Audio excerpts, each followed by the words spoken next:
going to start soon.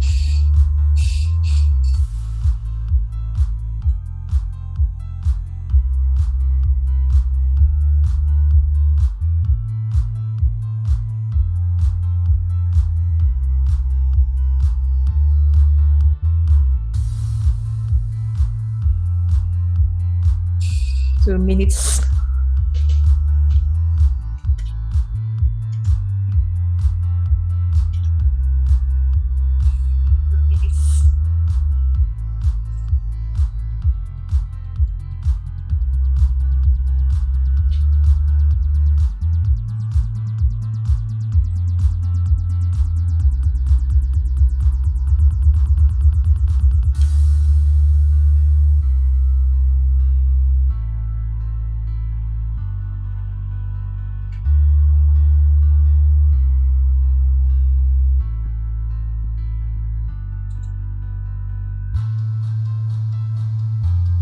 One minute.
All right, going to start.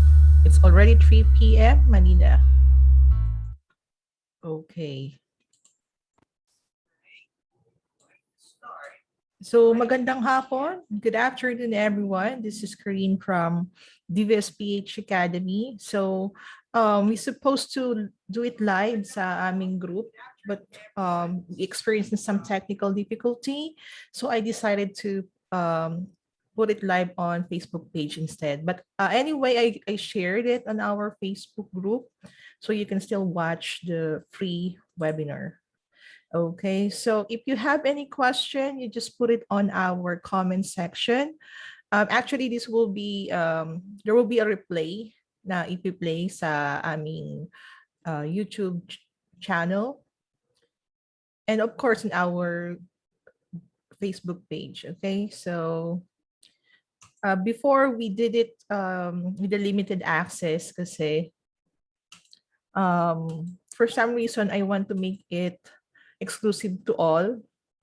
And then before may ano kasi siya, free certificate, and then due to some technical difficulty, we decided na gawin na lang siyang live tapos wala ng certificate. Ayun. Pero ang mahalaga doon is yung learning experience. So I'm gonna share my screen.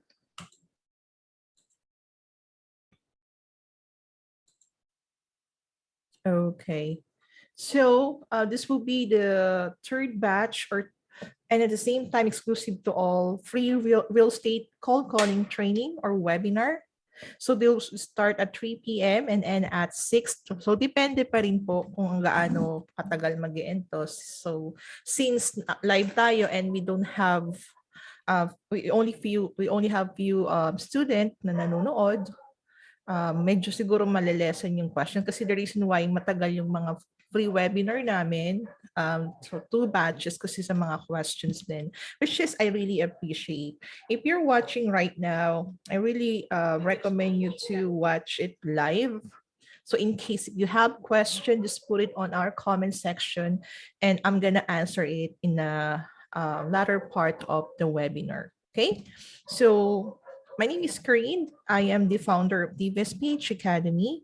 And thank you to Ms. Louise Anray for preparing this slide. All right, so Rose po, in this webinar. So we're not offering any kind of employment or hold on. So hindi kami nangangako ng mga trabaho or kung ano mang pangako na aayusin namin ng problema ng Pilipinas after ng webinar na ito. So ang aming layunin lamang is to make it accessible and free to all, especially for those who are interested to work as a cold calling specialist. So free certificates no longer available due to some technical issues. So kasi before we send it and then there are instances na hindi daw nila nare-receive, then we have to resend it. So of course it will take my time or their time as well. So nag-decide na kami hindi na muna. So para maging accessible sa lahat, I offer this one. Kasi before, gabi namin ginagawa. So hanggang 11:30 kami natatapos. Yung iba din nakakatapos kasi nakakatulog na. Kasi nga, medyo late na rin kasi. So ginawa ko siya ng mas maaga at para may maraming chance na makanood yung ibang tao. Okay, so we encourage you, sabi ko na nga, watch it live para may question, gonna answer it. So, ito yung pinakamahalaga, you have to practice what you learn. Kasi kahit ano pang free webinar ang attenan mo, free or paid man yan, if you don't practice what you learn, magiging nonsense din siya. And be confident and be patient. Kasi sa larangan naman na ito, hindi tayo tatagal kung wala tayong tiyaga. Alright? So, agenda, these are the things that I'm going to discuss. What are the system requirements? What are the qualifications to be cold calling specialist? The art of cold calling, which is the main topic. And then tips on how to become effective cold caller. Some tools that we can use as a cold caller. How to get cold calling job, which is one of the important thing that you need to know. And call listening and call evaluation. Okay? So, just a second. Titignan ko lang kung may mga inquiries na. Okay. So, let's move on. So, by the way, I'm going to introduce the VSPH Academy first. That's the training platform of Dynamic Virtual Services PH. So, this is the agency that I manage. And then we started last January 18, 2021 to provide free and affordable paid training for aspiring VA or freelancer. And if you want to subscribe to our free trainings, free tips on how to become a VA and freelancer, how to get your job, or how to pass the interview, you can watch our YouTube channel, DVSPH Academy, or you can also check our website at dvsphacademy.com. Okay, so sino ba ako? Ano bang role ko sa buhay na to?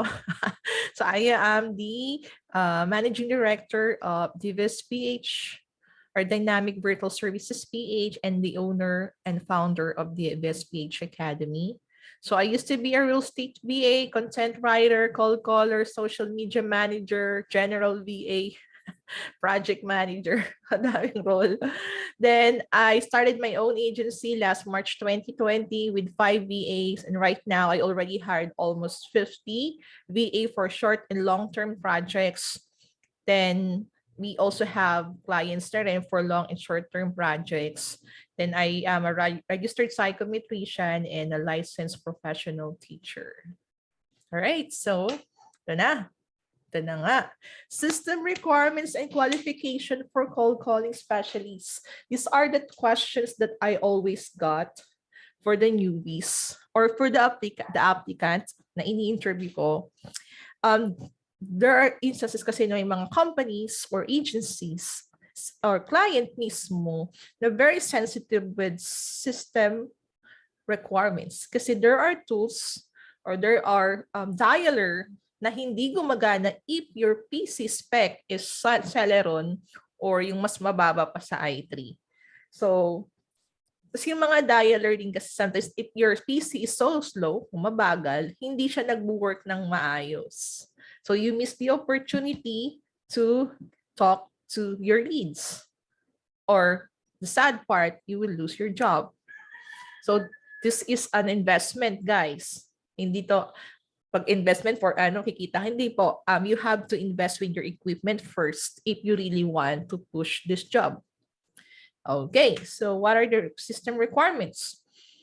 So yeah, like I mentioned ko nga sa inyo, you have to invest on your tools and knowledge. Okay, so PC, at least i3 core and above or equivalent. Kalang nag-iingay yung aking ano.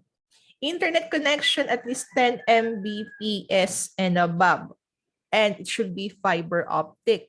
Bakit po, miss? May internet naman po ako, pero the reason po kasi, may mga dialer na they have a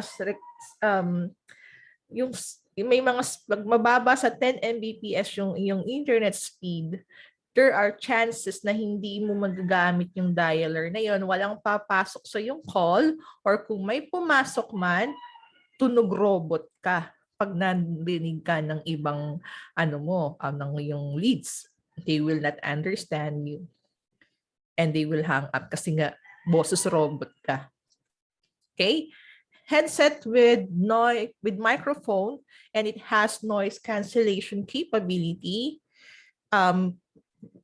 Dapat yung USB type. I don't recommend the jack type of headset kasi medyo maingay siya kapag sa call. May mga ano siya, yung mga grounded sound. So if you're going to buy headset, I recommend Jabra, or other one is Plantronics, but I use Jabra. Actually, I'm gonna show you my headset. This is Jabra, it's the brand, UC300, UC Voice 300, ka lang din makita. Ayan. So, yun.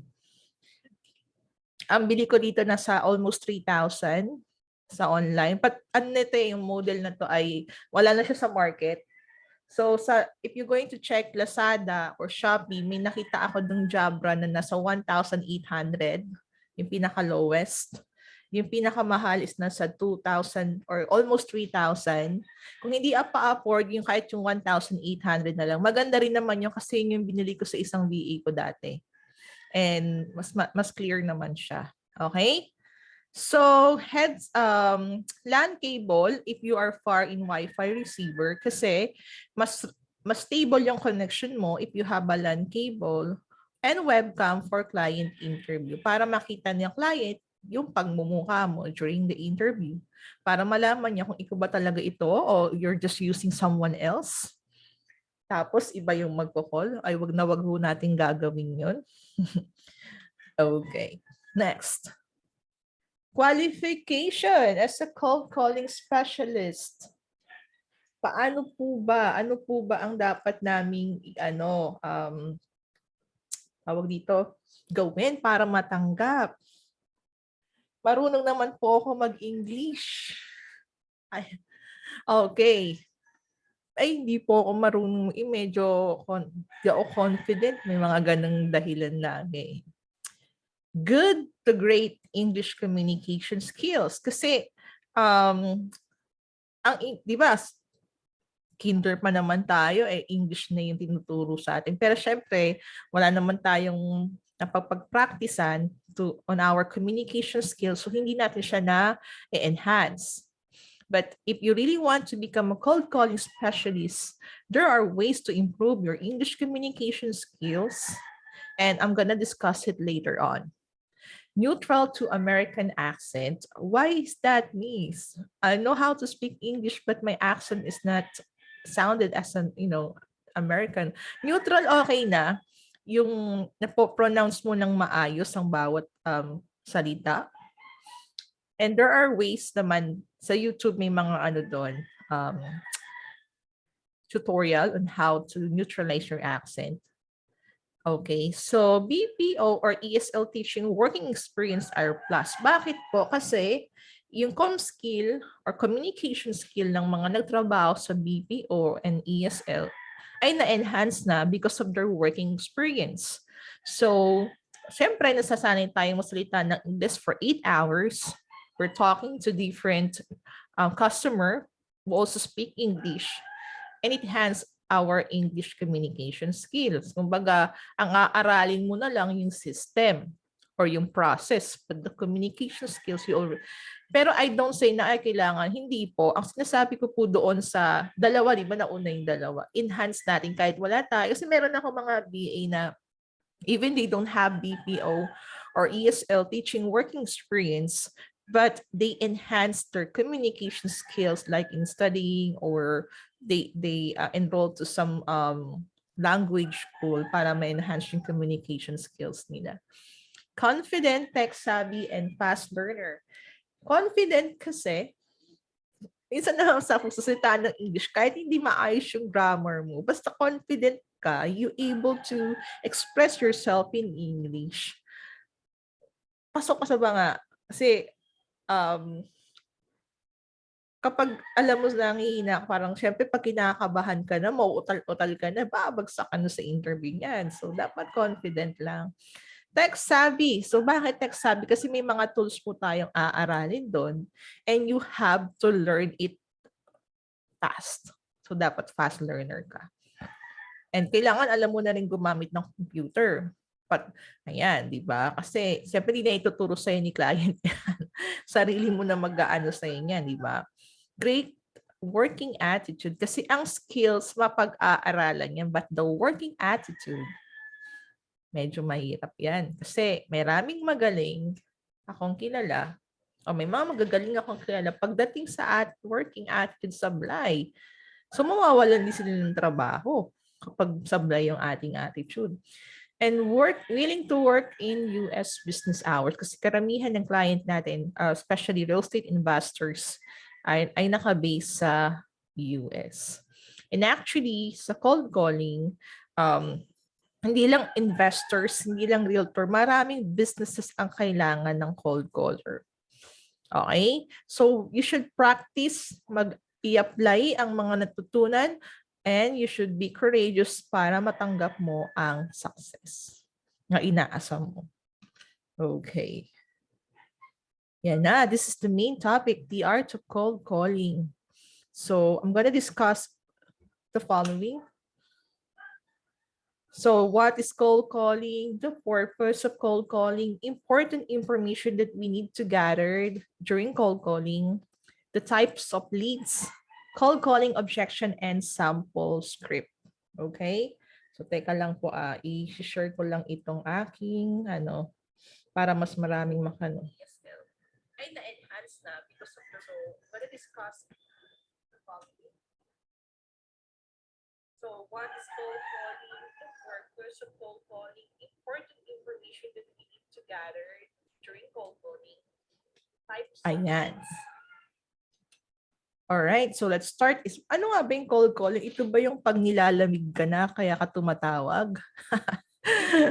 No. Actually, why it's cold calling, it's a solicitation to your potential customer who have no prior interaction with salesperson.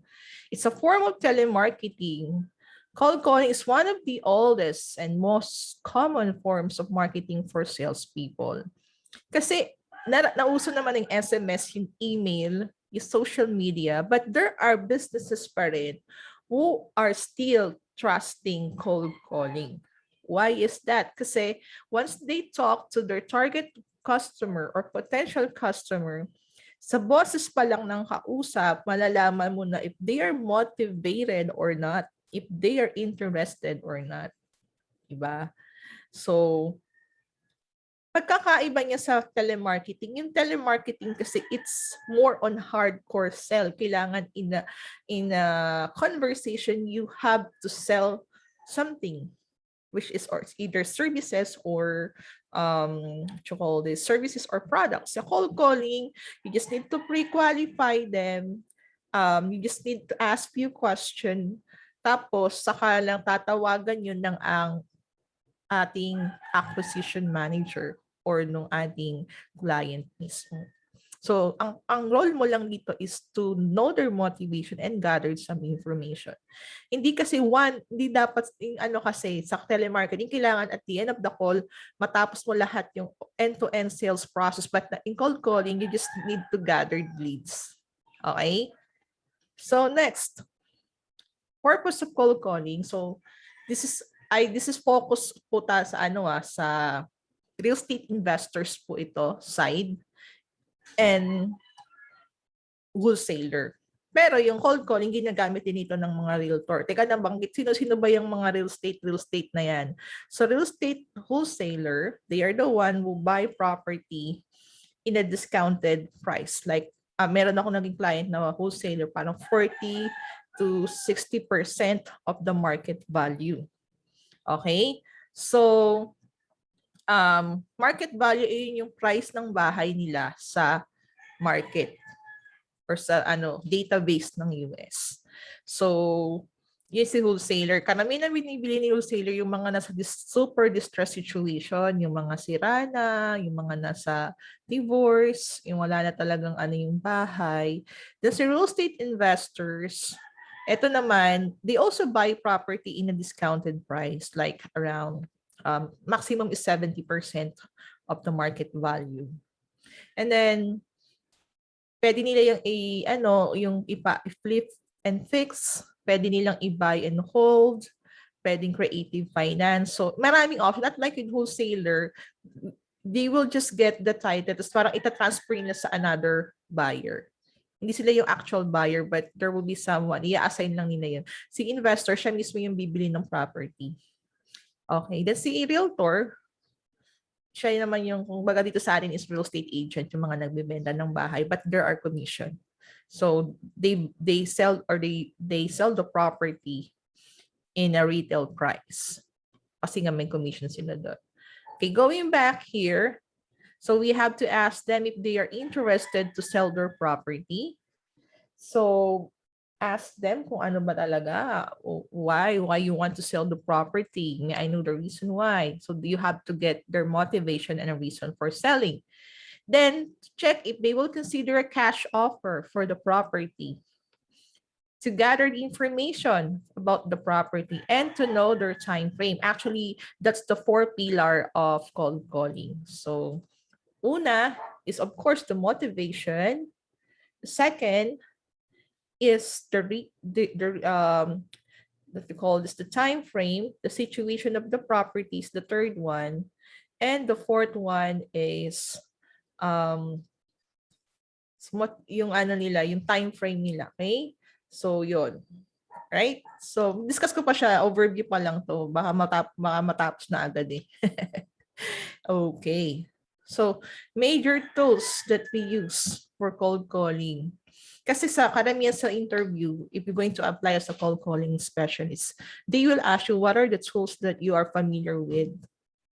So, ito yung mga mamaya discuss ko. So, ito lang yung example. Auto dialer or manual dialer. Pag sinabi natin auto dialer, from the word auto, automatic po siyang nagda-dial. Okay? So, pag nagda-dial siya, hintay ka lang, and then once someone pick up the phone, they will answer you. Ganun yan. Manual dialer. So, mano-mano is either you will copy-paste the phone number or you will just click the phone number and it will dial. Normally, sa auto dialer, the client are using auto, or we are going to use auto dialer if we're calling leads like thousands of lead per day or 5,000 lead per week. Pag manual, normally pagkaunti lang, mga 100 plus lang yan. Okay, CRM or the Customer Relation Management Tools, dito natin nilalagay ang mga information ng mga lead na nag-gather natin. Like their first name and last name, phone number, property info, property address, and a lot more. And the notes about the conversation.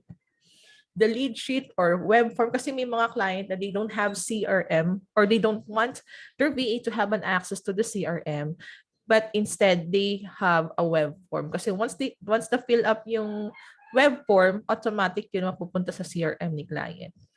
And the script or cold calling script. I'm gonna show to you later yung sample script. Okay, so ito na. Important information that we need to get in a cold calling process or cold calling our leads. First is the reason for selling. They should be in a distressed situation. paano mas misa sinabing, wala lang, trip ko lang. Do you think they have motivation? They are really interested to sell? They are just after with the cash offer? Pwede mo silang maging lead, pero there are less chance na ma-close din ito ni client. But if your leads have these reasons, there are big chances that they will sell their property. So first, divorce. Of course, kapag ang mag-asawa naghiwalay na, and yung bahay na yun ay may mga ala-alang mapapait na gusto na nilang kalimutan, they choose to sell the house para hati sila doon sa kung magkano mang maibenta yung bahay na yun. Okay? Pero ang problema kasi sa divorce, let's say, isa sa mga VEs kong problema, yung property na na-close deal nila ng client, hindi ma-finalize kasi itong si wife hindi nakikipag-participate, ayaw pirmahan. So dapat they have both, may agreement sila or they will agree na they will sell the property para hindi na tumagal ang proseso. Okay, relocation, so they are moving from one state to another state or from one country to another kasi wala naman ng titira sa bahay, wala nang magma-manage, so they just choose to sell it. Maybe because of job or marriage, or they just want to retire. So those are the other reasons. Upsizing or downsizing. Upsizing, they want to buy a bigger house kasi let's say kinasal sila. Siyempre yung bahay nila ng una maliit lang, madami na silang anak, and kailangan nila ng mas malaking bahay na may maraming kwarto. Downsizing, let's say, mga anak nila may sarili ng buhay, masyadong malaki yung bahay sa kanila, bibili na lang sila ng mas maliit para mas madaling linisin at ibibenta yung malaking bahay. Retirement, so ito yung mga magre-retire na pupunta na sa home for the aged and ayaw na ng mga anak nilang tirahan pa yung bahay kasi nga may mga sarili na ring pamilya. And they just want to stay at, home for the aged. And then, hanggang doon na sila mamatay. Kasi I had the lead na, ayan yung naging reason. And we able to, to close deal. Or parang naging, namin siya, lead namin siya. So, deferring maintenance, ito yung, kunyari landlord siya. And then, ang dami ng sira nung rental property niya. Hindi niya na kayang gastusan yung pagpapaayos. So they choose to sell it. Kasi baka mas mahal pa yung pagpapaayos eh. So yon, bahala na si wholesaler or si investor ang magpaayos na. Death of a family member. So let's say namatay yung magulang, and they don't want to live in the house, baka may multo. Yung mga maligno na. Joke lang, di totoo yun. So yon, parang ayaw na lang nila sigurong tirahan kasi nga naaalala nila yung alaala nung namatay nilang pamilya, or pwede ring they have financial problem. Kumbaga, wala na silang choice at para ma-solve lahat ng financial problem nila, they will just sell the property. Medical expenses, kung may nagkasakit, let's say nagka-cancer do sa miyembro ng pamilya nila, the medication is too expensive and the only way to sustain it is to sell their house. Pre-foreclosure, ito yung kumbaga sa atin mareremata na hindi na nakakabayad ng amortization or mortgage. So kaysa naman maremata, ibenta na lang. Tapos bahala na si investor magpatuloy ng hulog. Vacant, so walang nakatira, kaysa nga naman daw panirahan pa ng kung ano-anong nilalangan. Ibenta na lang nila, di ba? So, at least nakinabang na sila. Then third landlord, ayaw niya na parentahan kasi puro pasawa yung mga re-rent. Imbis na kumita siya, abono pa siya kasi puro paayos, delay magbayad. So, yun. Okay? So, next. Okay, tingnan lang natin if there are some question in our chat box before we Sa ngayon wala pa. Okay, siguro lilitawan yung mga question mamaya. Right. So is there any major renovation that has been made in the last 5 years? In roofing, flooring, kitchen, and bathroom. Bakit kailangang alamin to, guys? Kasi if there are renovation, it will add up to the market value of the property. Specifically sa roofing, flooring, kitchen, and bathroom kasi ito yung may pinakamahal paayos. So let's say ang market value niya ay $100,000. Then let's say nagpaayos siya ng roofing and flooring, gumastos siya ng $10,000. So magiging 1,100. So syempre yung seller nagpaayos nito, hindi siya papayag ng mas mababa dito. 'Di ba? Okay, so let's say walang renovation. As in talagang medyo may problema na yung roofing, flooring, kitchen, and bathroom. So let's say the market value is 100,000. Then kung ipapaayos to ni investor, gagastos siya ng around 20,000. Okay, so 'di ba as investor, let's say for 70% lang yung bibili niya. So minus, 'di ba? So magiging 70,000 na lang siya. So 70,000. Eh papaayos pa ni investor, nagagastos siya ng around let's say 15,000. So $55,000 na lang yung bili niya sa property. Okay? So ganun po siya. Kaya malaking factor itong major renovation. Kasi nga naman, pag pinaayos mo, ayaw mo nang ibenta ng mas mababa. Pero kung wala ka nang pangpaayos, sige, benta ko na lang yan. Kaysa naman mas stress pa ako. Okay? So, yun. Next. Oops. Time frame. Bakit time frame is important din? Kasi, specific, lalo na kapag wholesaler, mas madaling ma-close ang wholesale deals. Kasi they can close it as easy as 2 weeks or 7 days. Okay, so 30 to 90 days hot lead. Normally, ito yung pinaka, kapag sila, I want to sell the property within 90 days.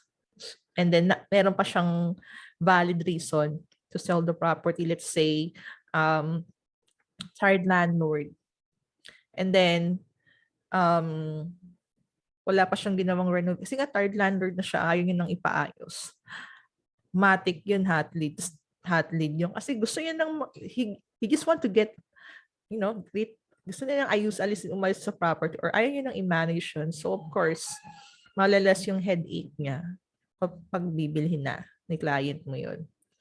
Okay, more than 90 days to 1 year. So, offer mong callback kasi baka mamaya magbago pa yung isip or it's either may iba pa siyang iniisip or magulo pa yung isip niya, hindi pa siya sure. So, offer callback. Kailangan, yan. It's either ikaw ang magko-callback or si acquisition manager. Okay? So, in this case, sa isang naging client ko, meron akong naging lead, retired siya. So, parang 6 months pa bago siya mag-retire. Hindi pa siya sure during the time, but sabi niya, ibebenta niya, pero hindi pa siya sure. Then, I called her back after 6 months or 5 months ata. Then, sabi niya, sige, ibebenta ko na. Then, she provided all the details about the property. And that one become our hot lead at eventually na-close deal din siya ng client. Okay? So we already have the first is the reason or the motivation, renovation time frame. And then next is property information. Okay? So we have to know everything. Paano miss kung hindi niya sinagot? Okay lang. Basta nalaman mo na yung motivation niya, tsaka yung base, yung yung time frame. Pwede na yan. Kung may iba kasi na hindi alam or they are not really familiar, but there are ways to check it. You can check that on Zillow.com, or if you have an access to PropStream, you can do so. Okay? So, first is the number of bedroom and bath. May kita niyan. I'm gonna show you using Zillow.com. Okay. Wait lang.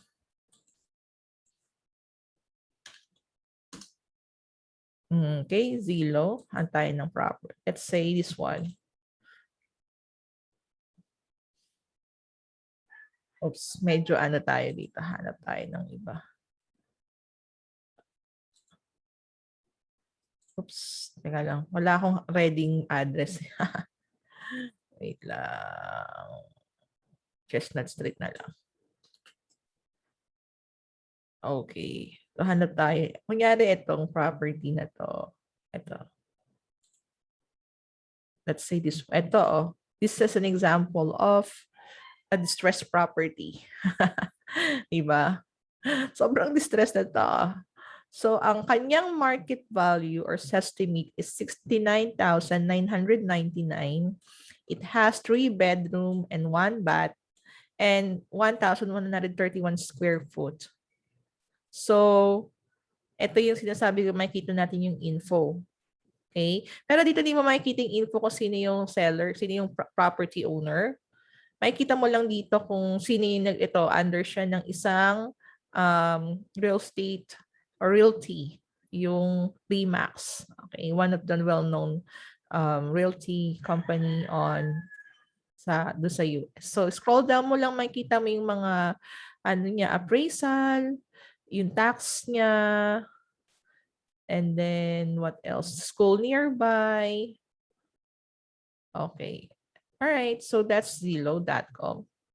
Going back here, parking space or garage, siyempre makikita mo naman dito, wala siyang parking, street parking lang siya. Okay, so tingnan mo siya, street parking lang siya, di ba? Okay. Heating and ventilation, tatanungin mo kung ano yung condition, brand new ba siya, sira, may kailangan bang ayusin, kasi medyo mahal din. Sa US kasi, most of the property there are, yung aircon nila is centralized. Sa atin kasi di ba mga ano lang, window type or split type. Kasi yung kanilang HVAC, pag tag-init, syempre nagiging aircon, then taglamig, magiging ano siya, heater. Sa atin, pag taglamig, ano lang, kumot-kumot lang, tsaka jacket-jacket lang tayo. Tsaka yakap-yakap lang. Sa kanila iba, they have heater din sa bahay. Then, mortgage or liens. Let's say, ayan yung mortgage, yung may utang pa sila sa ano, let's say sa bangko.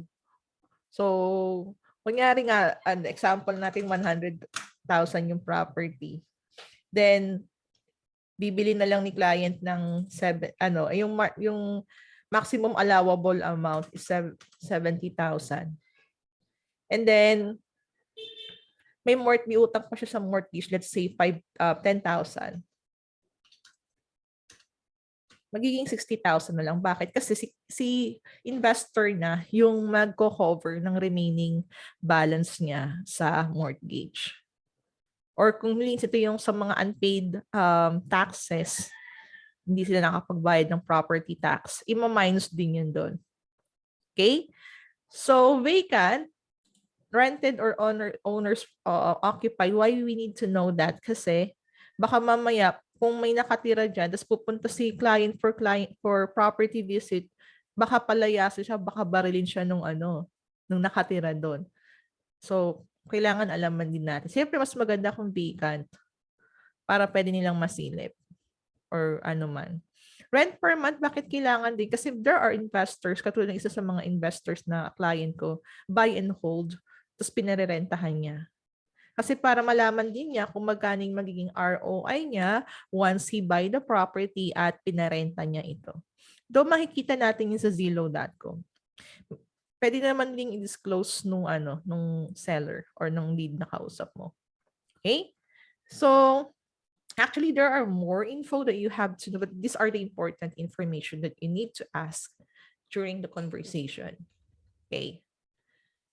The start amount, which is the one, so for pillar yan, yung motivation, yung situation, yung property, the desired amount, tsaka yung situation. Ulitin natin yung 4 pillar.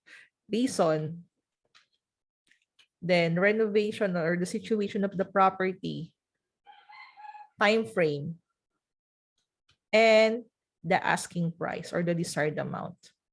Meron naman sila, I don't have any idea, that's totally fine. 'di ba? Di nila alam kasi di pa naman nila na-appraise, 'di ba? Or within market value, medyo ano yan, above market value, ano ba, nakita niyo yung kanina, di ba, 66,999, 69,999 for that kinds of property. As gusto niya, 100,000. That's too far from the market value. So, that's what we call retail lead. Kasi, gusto niya mas mataas. Pero meron naman talagang reasonable yung pagiging demanding nila sa price. Kasi nga naman nagpa-renovate na sila. So, no idea. Meron kasing mga investors na they still accept retail lead. It's either they will refer it to a realtor na kaibigan nila or creative finance. So hindi ko na i-discuss yung medyo masalimutan. Yan ko lang yung term. So, pero meron namang investor pag retail lead, they don't care about it. Okay? So, yan. Type of leads in a real estate. You have to know the differences kasi hindi naman pwedeng hakot ng hakot ng hakot. Actually, kahit mga experienced cold caller na, they still have a hard time to what you call this, i-differentiate ang iba't ibang lead. And may mga client kasi na very sensitive in terms of leads. Ayaw lang nila ng interested lang. Gusto nila, it's either warm or hot lead.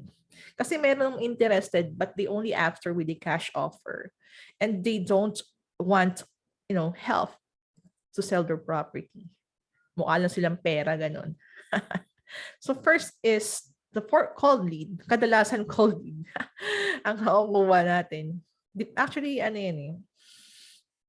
May mga client kasi di basta interested, okay lang.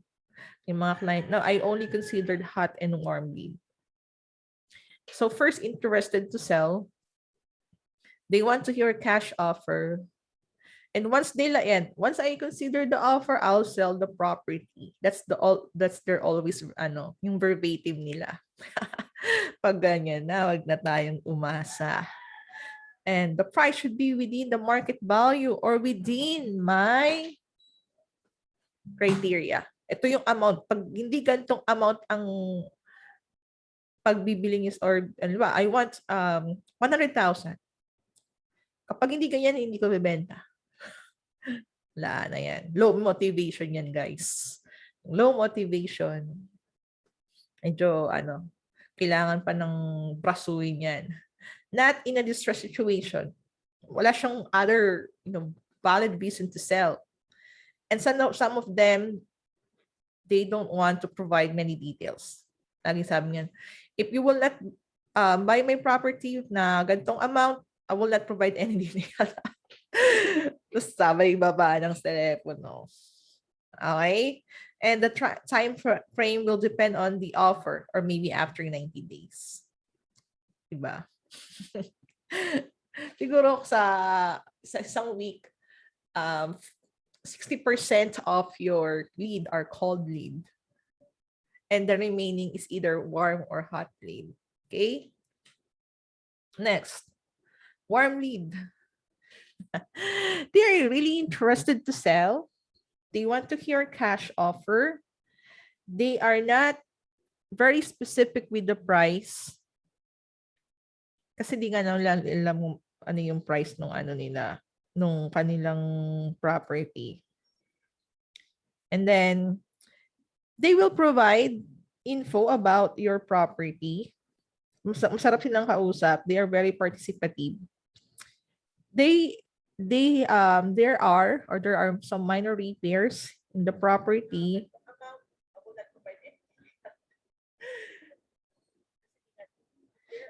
So medyo siguro tulog pa yung mga tao, anyway, siguro mamayang gabi. Kasi di ako pwedeng gabi. Normally Sunday, I don't do anything related sa work. Though may gagawin man ako, pero siguro mga pagsisend lang ng invoice which will only take me 30 minutes. Then after that, relax na. So ngayon lang talaga ako medyo vacant. Kasi pagdating sa susunod na weeks, months, magiging busy na ako dahil I'm gonna work as an acquisition manager to one of my clients and module time ng pamangkin ko. So, kailangan ko ng maraming lakas.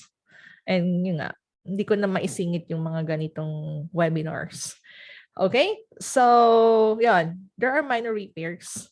Let's say, sira yung doorknob, sira yung salamin ng bintana, yung pintuan, and they can sell within 60 to 90 days, and they have high motivation. So I'm going to give you an example to one of the calls that I had. So yeah, she want to hear cash. She is interested. She want to hear a cash offer. She is in a distress situation. Bakit? Kasi mapi-pre-foreclosure na yung property niya and she don't have any money to pay the mortgage. So, then she provide the info, ganyan, this is the there are some minor repairs. And kasi mareremata na yung bahay ko within 90 days. Pwede mo ba siyang bilhin within 60 days para man lang hindi ka magkaroon ng bad record sa mortgage company. So, yun. Then they're really motivated. Kasi nga naman, instead of, what you call this, hatak talaga, motor lang. Imbis na maremata yung bahay nila, ibenta na lang nila. At least nagkapera pa sila at nabawasan ping head. Since yung pera na binenta doon, pwede silang bumili ng mas maliit na bahay. Diba? Okay? So next. Hot lead. Diba? Very interested to sell. They want to hear cash offer. They're not very specific with the price or willing to sell even below the market value. In a very distressing situation, they will provide. There are no repairs. Kumbaga may mga sira-sira na pero they haven't made any renovation. They can sell within 30 to 60 days and they are very high motivated. So example, sa mga naging lead ko. Yun nga yung di ba yung unang conversation ko doon sa matanda na hindi pa siya motivated. Pero nung kinolbakan ko siya, naging hot lead na siya. So sabi niya, sige, I'm gonna sell my property. I'm too old. I cannot manage it. I'm gonna live in a home for the aged. Kahit magkano na lang, even below the market value. Yeah, very distressing kasi nga mapunta na siya sa home for the aged. Wala siyang pinaayos kasi nga na matanda na siya, hindi niya na maasikaso yung bahay. And he can sell or she can sell it within 30 to 60 days. Nung tinawagan ko siya parang in 30 days ata or in 2 months pupunta na siya ng home for the aged. Kasi di ba nung unang tawag ko 6 months, tumawag after 5 months. O dama, 30 days na lang. So yun. And she's very high motivated. Di ba? Saya pag ganun yung lead mo. So that's the third one. And the fourth one, wala si retail lead. Sa retail lead, I think na-mention ko na kanina, they are the one who want to sell their property in, above the market value because they already made some renovation. And normally, if there are retail leads and if your client has a friend or connected siya sa mga realtor, or meron kasi akong client, itong maganda sa mga client na real estate investor na, realtor pa. So let's say, itong si client is, hindi niya pang real estate, hindi siya wholesale deal, ililist naman niya ang property. So at least, hindi na sayang. Kaya ako minsan, medyo mapili rin ako sa client. Pag wholesaler, ito yung based sa experience ko, hindi ko kayo Pag wholesaler kasi, since baguhan sila, medyo shaky pa yung business nila. And once you were not able to provide the result that they're looking for, sila yung mabilis bumitaw. Kasi nga naman, sa real estate kasi matagal yung ROI. It will take months. Parang 3 to 6 months before they get their ROI. And once, within that period, wala kang na i-provide na result, mag-end na yung mo. Pero kapag investors na, tapos, marami na siyang pera pang market, sila yung mga nagtatagal. Meron ako mga client ngayon na taon na sa akin. More than a year na. Okay, so move on. Ito, what are the usual objection? Teka nga, parang may ano. Tingnan ko lang. Parang may kulang. Okay.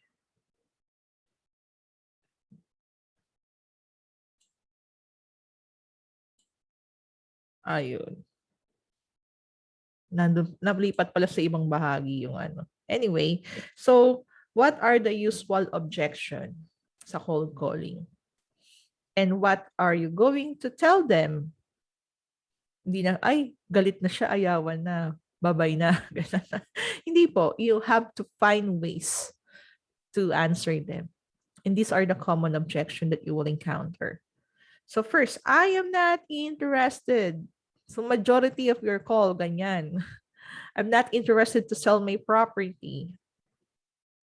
So, ang pambanat ko dyan, or recommend, kasi actually kahit experienced VA na, they forgot that verbatim. So, ang lagi nating tatandaan, kapag hindi interesado, baka may kilala silang interesado pa. Or baka may iba pa silang property. So, do you know anyone who are interested to sell? Or do you have any other property that you want to sell? May mga instances pa rin na ako, personally, nung nagko-cold call ako, may nakukuha akong lead sa mga ganyang questions. Though hindi madalas, may nakukuha pa rin. It's either siya mismo, ay meron akong ibang property sa ganitong address. O you should ask the address. Okay, then lagay mo lang, tanongin mo yung info, di ba? At least hindi na sayang yung lead mo. Or, sabi naman ng iba, hindi yung friend ko magbebenta siya ng property. Ito yung phone number niya, tawagan mo. Or, ito yung address, hanapin mo. Di ba? Meron ka pa ring lead. Tiyagain mo lang talaga. How did you get my phone number? Actually, there are a lot of verbatim, but this is the simplest one. We get it from a public record. Kung na sabihin, ay kinuha namin to sa prop stream sa batch lead. Malay ba nakakausap mo doon tungkol doon, di ba? I-simplified mo na lang from public record. Who are you or why you're calling me? I am representing a local real estate investors in your area and we're looking to buy some property that needs some love or we're looking to buy some property in your area. Ganun lang. Meron din namang may iba kasi investor na they don't want you to be a representative but they want you to be a business partner. So may iba kasi dyan. Yeah, I am calling on behalf of my business partner and we're buying some property in the area. Okay, ganun. Iba-iba. Pero yan, that's the simplest one. Yung lagi kong ginagamit din. Okay. Next. Don't call me again. Tapos nagmura pa siya, no? May nura ka pa, kung ano-ano pa sinabi sa'yo. Ano na lang, huwag ka nang makipag-away, huwag mo nang patulan. Just apologize and remove their number. Put them on the DNC list. So let's say, I'm apologies if we call you. We will remove your phone number now on our calling list. Or we will remove your number from our calling list now. Then end the call. Huwag ka nang makipag-away, huwag ka nang makipagsagutan. Baka marinig ka pa ni client, yari ka pa, di ba? Okay? So, how much is your offer? Yan yung mga tanong lagi. How much is your offer? So, we will run all the numbers first. The offer will be based on the situation of the property. Once we get all the information, we will provide you the offer that's suited for you and me. Okay, wag kang ay ganito yung ibibigay namin sa inyo, 69,999. It's a big X. Wag niyong gagawin yun. Kasi it's not your job to provide the cash offer unless you are also an acquisition manager or your clients. Kasi ang magpo-provide ng offer, si acquisition manager, they're gonna send it via email or via text or they will call the seller. Ang trabaho mo lang as a cold calling specialist, you just need to pre-qualify them, ask information. Yun lang. You don't need to provide info. Kasi baka mamaya mag-expect yun yung bigay mo. Yari. Actually, I did that before since I really don't know before. Saka lang sinabi sa akin, hindi ka magpo-provide ng number, ako magpo-provide. Tawagan mo lang sila. I am not sure yet if I will sell my property. Ganyan. inoferan ko ng callback. And then after 6 months or 5 months rather, ano na siya, bebenta na siya. Pwede rin namang I understand that you are not yet ready to sell your property. If you want, we can call you back after 2 months to check if you're ready to sell. And I really did that. Nagsiset ako ng appointment. Call back 2 months. Nung tinawagan ko, ay sige, interesado na ako. Di ba? Hindi na sayang yung lead mo. Okay? Next. Hindi sumasakit yung lalamunan ko. If my property is listed with a realtor or it has a contract, I encountered that as well. Yung iba, ay wala na, may contract na, ayawan na. Hindi po ganun. You have to find way to get,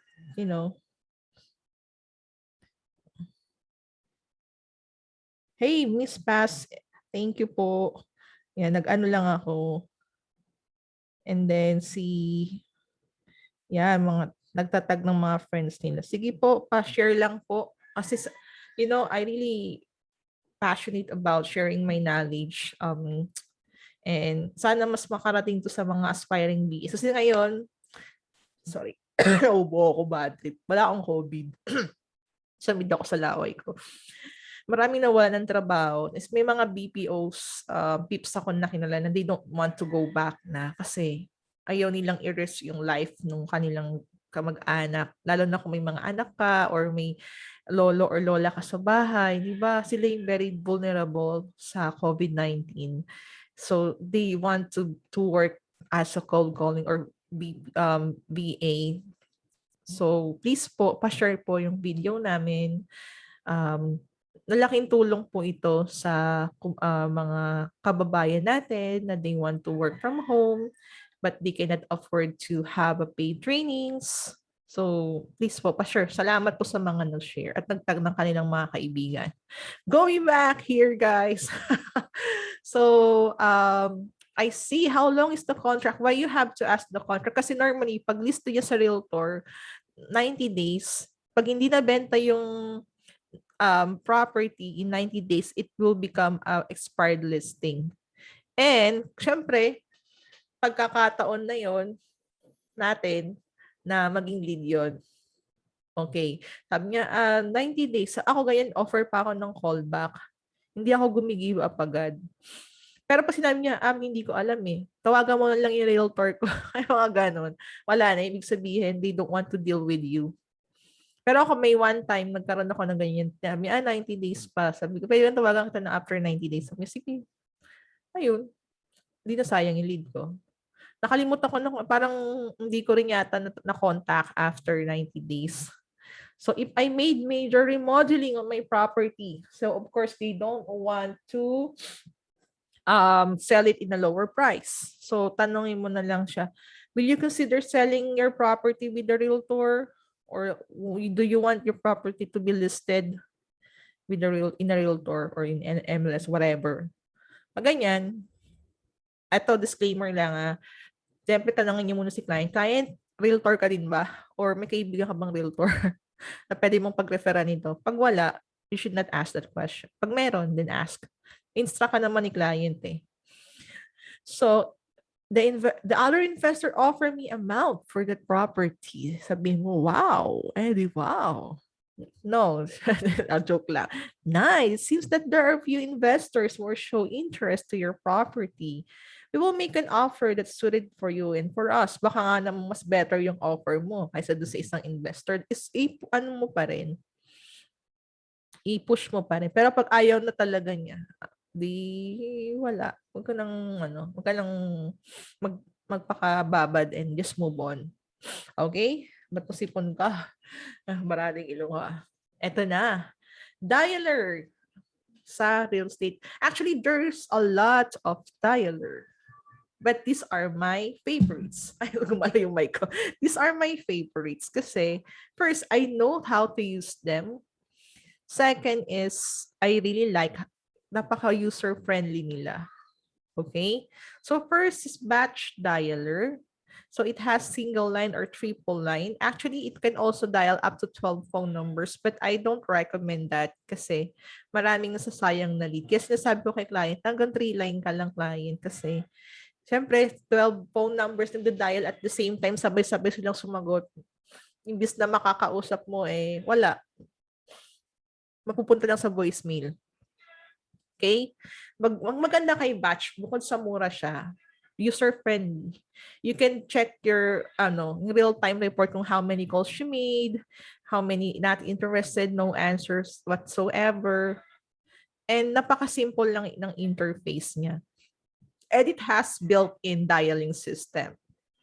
So si client, hindi na niya na kailangan pa ng iba pang tools para mapagana yung dialer. Si Mojo Dialer, which is the best, actually mas best siya kay batch, pero mas mahal siya. Kasi si Mojo Dialer, pwede mo rin makita yung real-time report mo, yung how many calls you made, how many not interested. Ang problema lang kay Mojo, mahal. Tapos bukod doon, kailangan pang mag-subscribe ni clients sa dialing system like Ring Central, Dialpad, or Skype. Kasi wala naman tayong US phone number, diba? Though we have text now, kasi yung text na medyo nag-iigpit na rin eh. Pag alam niyang pang marketing calls yung ginagawa mo, binablock yung access mo. Okay, then send call. Actually, what I like with send call, kasi before napaka-outdated nung interface. Nag-update sila recently. Dati kulay light blue, ngayon turquoise na yung nila.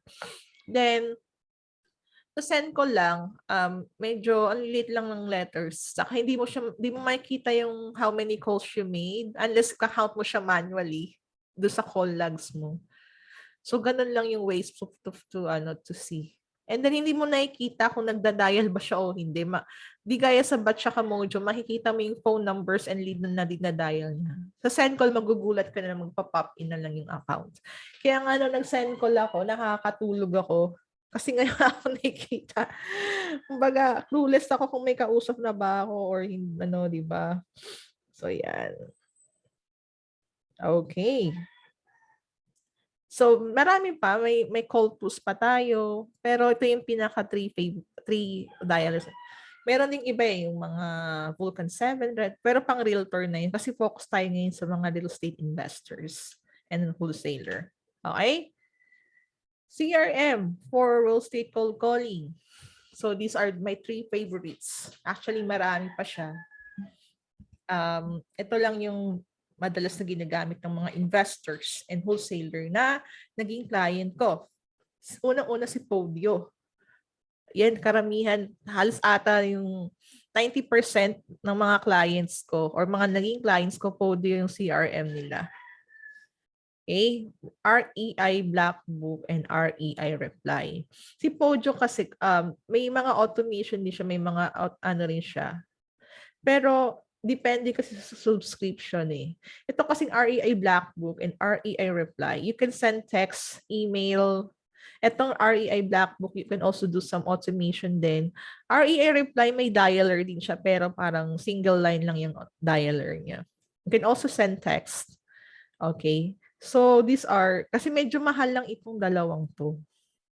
Kasi yung REI Reply, though sabi is $49, may mga iba ka pang add-ons para mapagana mo siya. Specifically sa calls and SMS. And REI Black Book, nasa $200 plus ata per month yan. Podio, medyo mura lang siya kasi CRM lang siya. Okay? Those though, they have some automation din. Alright, so these are bakit kailangan kasi nga nabanggit ko nga kanina, tatanungin sa inyo ni client, what are the tools that you're familiar with? Alam mo na yung CRM, plus 20 ka na sa interview. Tapos alam mo pa yung dialer, may 3 kang alam, plus 20, 40 na yun. Tapos alam mo pa yung pagkakaiba ng cold lead, hot lead, warm lead. Another 20. Yeah, naku, malaking chance. Actually, I'm really happy kasi yung mga umatin ng last batch ng mga nasa parang 5 or parang 10 sa kanila, nakalimutan ko, hindi ko na bilang, nagkaroon agad ng client after attending the free webinar. That's why, na-motivate ako na i-share ito sa kalahat kasi syempre, mas gusto ko naman, hindi kasi nga lahat maka-attend gawa ng iba nilang pasok sa Zoom. Kasi dinadagsa talaga. Then pangalawa, ang iba hindi dahil late na rin. Siyempre yung iba may mga anak, may mga ano pa, kailangang matulog. So, I decided to make it live and exclusive to all. Yun nga lang, since sa technical issue, hindi na tayo makapag-provide ng certificate. Okay? So, this is Mojo Dialer. So, medyo tinakpan ko lang yung mga sensitive information. So, ayan. Ito yung call list or campaign kung tinatawag. And this is how you will filter your call. Then these are the full name, property address, city, state, zip code, phone number, then ilan ang attempt. Okay. So, dito mo ipe-press kung gusto mong mag-dial. So, unfortunately, I cannot do tools demonstration kasi una sa lahat, gabi pa sa US, and pangalawa, may mga sensitive information kasi ako na ayokong ipakita during, kaya I don't do live calls during the webinar. Okay? To protect our clients or yung mga information ng mga tao, iba, baka makasuhan tayo. Next, this is send call.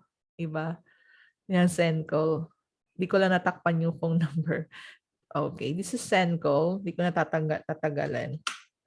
And this is batch lead. Or batch dialer, sorry. Batch dialer. Ang maganda kay batch dialer, may ano na siya, integration siya ni Google Map and Zillow. Same with ano rin, same with, nito, batch. Yeah, with Mojo. And then the script, ito na yung script. Baga, you don't need to have a separate file for your script. You just scroll up and down to read the script. Okay? So, yan. Ito na. Frequently asked questions. Okay? So, wait. Hold on. Tingnan ko muna. Baka may mga questions na ano. Tingin ko tulog pa sila. Anyway, I expected ko naman na to na hindi sila makakapag-question agad. Ato na lang, yung mga naging questions ng mga nakaraang batch. Nilagay ko dito. Then actually, if you will watch the replay, you can also drop your questions sa comment box and I'm gonna answer it. Okay? So, hourly rate. How much is that doggy in the window? Okay, so ako magiging transparent ako, hindi ako magiging sugarcoat or magbibigay ng wrong expectation. Normally sa call caller, pag I'm talking first sa direct client, direct client. $3 up to $6. Pero may mga direct client din na 4. Kasi ako nung nag-start talaga ako sa call caller, nakakaya yung rate ko. So hindi siya sa real estate but property management yung $2.50. That's 3 days ako nagtrabaho kasi daw nabayaran. Scam ako. Yeah, part ng buhay yun. Scam ako. And then eventually I used that as kumbaga stepping stone ko para makakuha ko ng reliable client. So $3.75 yung naging $4, naging 5 and 6 hanggang naging agency owner na ako. Kasi parang mas gusto ko na lang din mag-manage ng business. Saka pag nagkuha pa kasi ako ng client, baka tumambling pa ako, di ba? So yun. Anyway, 3 to 6. Pero guys, huwag na tayong tatanggap ng mas mababa pa sa $3. Kasi kulang yung pambayad ng internet. 3. Pero syempre, pag eksperyensado ka na, medyo na tayo. Pero kasi minsan, yung iba, gusto nila mas gusto nila yung pangmatagalan kaysa yung mataas yung rate tapos mabilisan lang. So, ganap ko ulit ng ibang client. Iba-iba naman tayo ng trip eh. Iba-iba tayo ng So, yon. Anyway, how many calls can I make per hour? Typo error. Can be made, sorry, may typo. Can be made per hour. So, tatanungin natin dyan yung kung single ba or triple line. Okay. So let's say single line. It can dial. I'm pertaining to phone number. Dial. Hindi yung kausap. Kasi merong mga nagda-dial siya pero hindi mo nakakausap. So I'm pertaining to dial, hindi calls. So let's say batch dialer can dial up to 80 phone numbers per hour. So 80 calls per hour. Then trabaho mo 4 hours. So times 4. So you can have 320 calls per day for single line. And then let's say you have triple line that can dial up to 150 phone number per hour times, let's say 4 hours then. So you can make up to 600 calls, or you can dial up to 600 phone numbers per hour. Ang maganda kasi sa batch and Mojo, you can see how many calls you dialed or you made per day. Okay? So, yun. Kailangan tanongin, pag tinanong, ito yung mga client na tatanong how many calls you can make per day? Tatandaan nyo tatanungin mo si client, single or triple? Sinabi niya, let's say single line. Sabi mo, 80 calls per hour. Then times 4. So that's 320. Wow! Minus 20, minus 20. Plus 20 ulit sa interview. O may ka na. 80 points ka na. Diba? So yan. And ito pa, isang question. How many leads per day or per week? So ito yung makatotohanan Hindi ako nag-ano ng haka-haka. That's based on my experience and my BA experience. There are days na walang lead. Bokya talaga. Ito pala. Ang lagi kong nagiging disclaimer sa client, the number of leads is nakabase or based on the quality of list or number of phone number per list. Kasi nga naman, puta-itay yung, alam mo yun, puro wrong number, puro voicemail, puro disconnected. Tingin mo ba makakapag-lead ka? Diba? So yun. Lagi niya sasabihin yun, the number of leads will be based on the quality of list. So let's say maganda yung quality ng list. You can have 1 to 3 leads per day. That's the that's the reality. Pero ako, nung nagko-call ako, hindi naman sa nagkaka 12 leads per day ako. And it's Philadelphia market. Kasi nung time na yun, pandemya yun maraming nawalan ng trabaho. So parang early 20s, 2020 yun, mga ganun. April, May, ganun. Kaya parang naka-7 kami na close deal. And because of the commissions that I got, napandagdag yun sa pang-ayos ng bahay. Okay.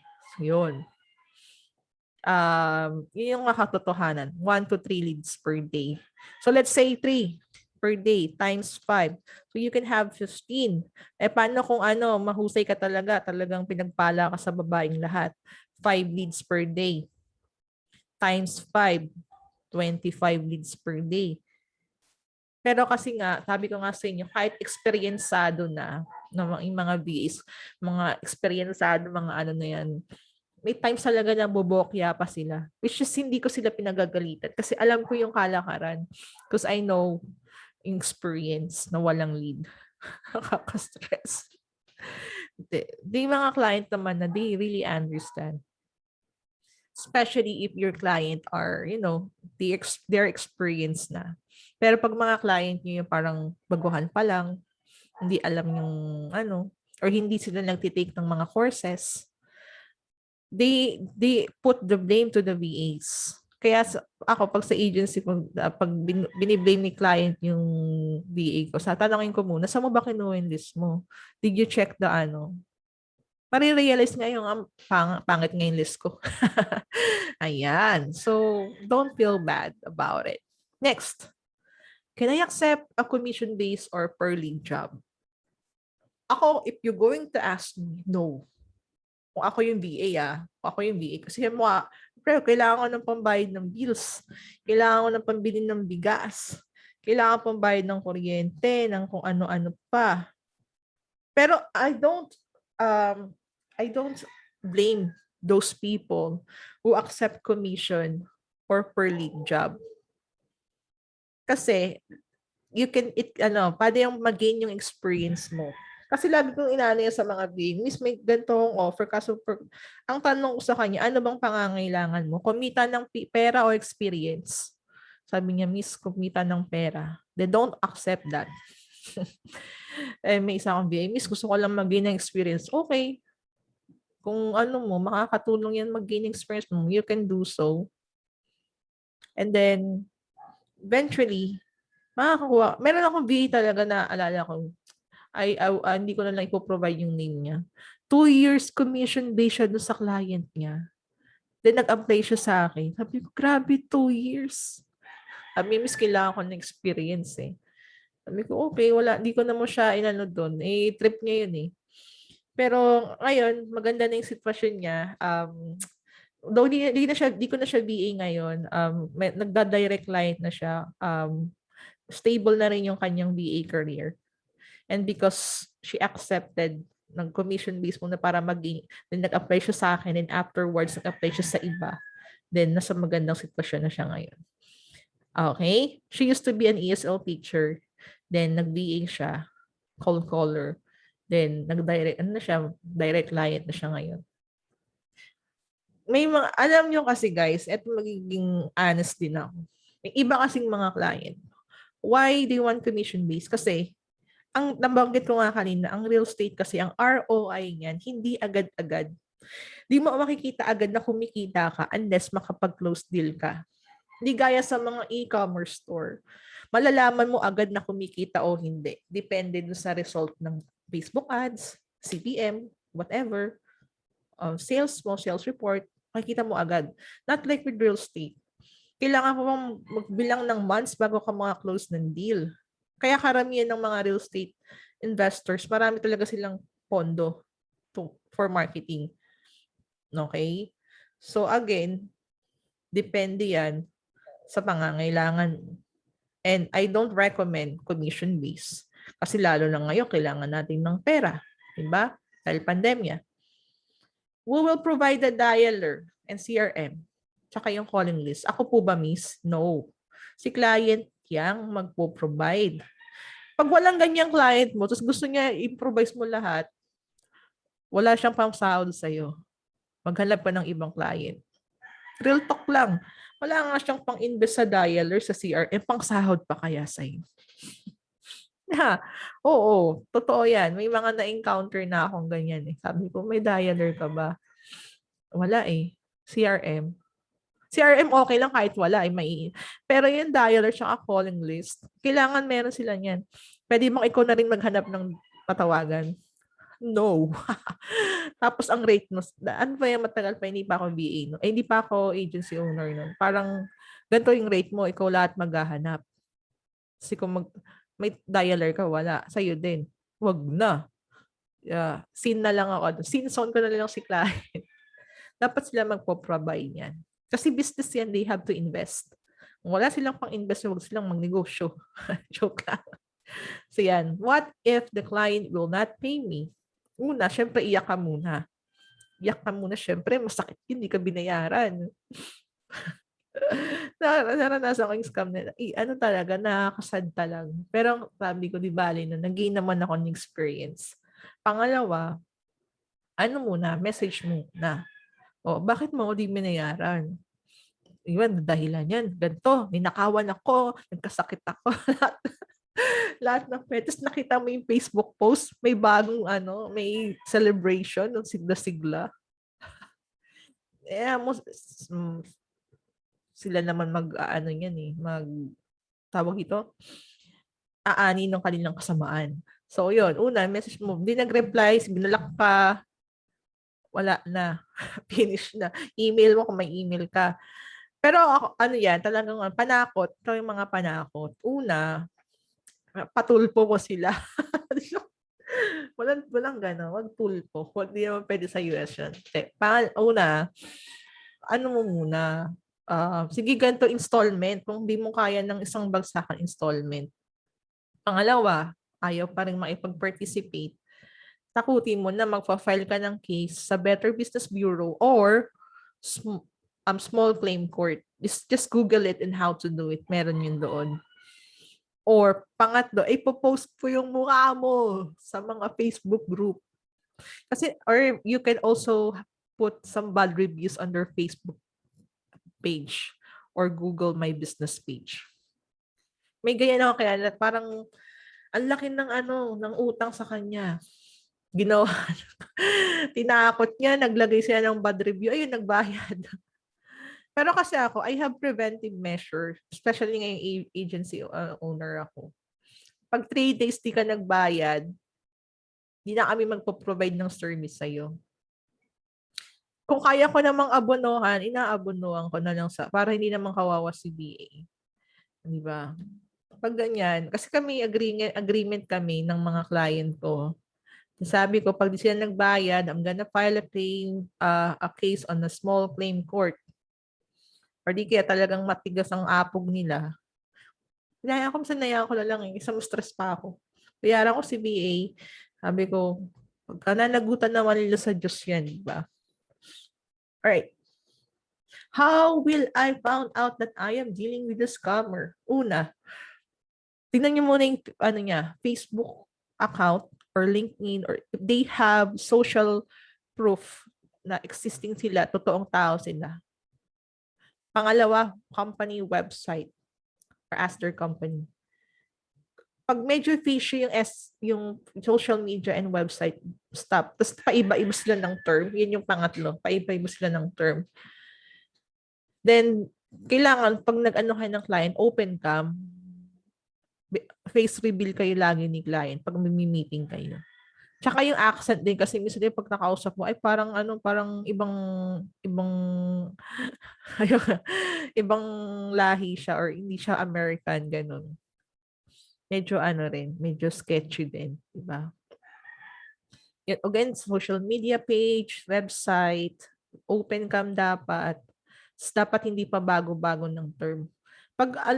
Kapag ganun yung client mo, huwag mo na sayangin oras mo, move on, alis ka na. Then dapat, ako kasi, most of my client, hindi galing sa Upwork kasi ang dami kasing kalabas sa Upwork, saka parang may kalayaan akong mag-create ng sarili kong term sa direct. Pero may mga panakot ako din na I'm connected to many real estate investors in the US, which is totoo naman. May mga friends talaga ako na investors, and then meron akong client na real estate coach. So yun yung mga panabla ko sa kanila. Okay. So marami yan kahit sa Upwork may mga scammer, hindi mo rin masabi, di ba? What if I was not able to get any leads? Mga ilang days ba? Let's say in 1 week, wala kang lead, iyak ka muna. Handa mo na yung sarili mo na anytime baka bitawan ka ni client, hanap ka na ng backup. Okay? So, tingnan mo rin yung yung calling list niya. Sabihin mo rin yung client kasi yung calling list mo, tae-tae. Yung calling list mo, sablay eh. Kasi most of them are not interested, routed to voicemail, di ba? Kapag di pa rin nakikita, sa'yo pa rin sisib, minaano ka ni client mo, hanap ka ng iba, wag mong stress yung sarili mo. Kasi I experienced that, lalo nung baguhan ako. Ako rin sinisisi. Ako na nga naghahanap ng lead. Iba kasi siya, hindi siya, parang, iba yung business model niya. More on commercial, commercial building yung na. Ako na nga naghahanap ng calling list niya. Tapos sisisi niya pa sa akin. Wala siyang mai-provide sa aking list. Yun. Naghanap ako iba. After, nag-resign ako sa kanya. Sabi mo, resign na ako sa'yo. You're not treating me well. Oh, totoo yun. Sinabi ko yun. Ayun. Sorry siya sa akin. Then, pinasahod niya pa ako. Tapos binigyan pa ako ng $10 bonus. Parang nahiya siya sa ginawa niya. Then, nag-resign na ako. Nakalap ako agad ng client. Yun. Potential clients that need cold calling. Real estate lang po pang may kailangan ng, no, marami. Medical insurance, digital marketing firm, property management, and most of the businesses kailangan ng cold. Pero kasi itong dinidiscuss ko is more on real estate kasi yun yung aking industry na kinagisnan. So hanap kayo sa marami. At totoo lang, mas maraming kakumpetensya sa mga non-boys. Kasi karamihan gusto non-boys. Kasi nga, pero karamihan ang nakikita kong hiring, puro cold calling. Iba't ibang niche. Real estate, property management, medical, insurance, durable medical equipment, ang dami. Kaya may pera talaga sa cold calling. Okay? Ayan. So ito nga pala, commercial lang guys. We have a real estate marketing virtual assistant ultimate learning course. Bakit siya ultimate? Kasi nga, may course na, may OJT, may, alam mo yon, in just a less amount, you have it all. I'm gonna discuss it further. Naka-promo kasi kami ngayon. Before it was 1,499. Actually, the original price was 2,999. Then 50% discount. May mga hindi pa rin nakaka-afford. Then binabaan ko pa para lang maging affordable sa lahat. So lifetime access, you can access it to your PC, laptop, mobile, tablet 24/7. In-depth lesson about real estate marketing, and it has total of 8 hours of watching time. At madadagdagan pa to as time goes by kasi may mga process pa akong inaaral na pwede kong idagdag dyan sa course na yan. Client hunting strategies that I personally use when I was searching for a client. Nandiyan yung paano maghanap, ano yung sasabihin sa kanila once you contacted them. Okay, certification upon the completion of the course. So you're going to have 2 certificates. First is completion of the course and certificate sa OJT. Quizzes in each lesson to check the level of your understanding. Downloadable PDF copy of each lesson. Cold calling script, SMS email, ang dami guys.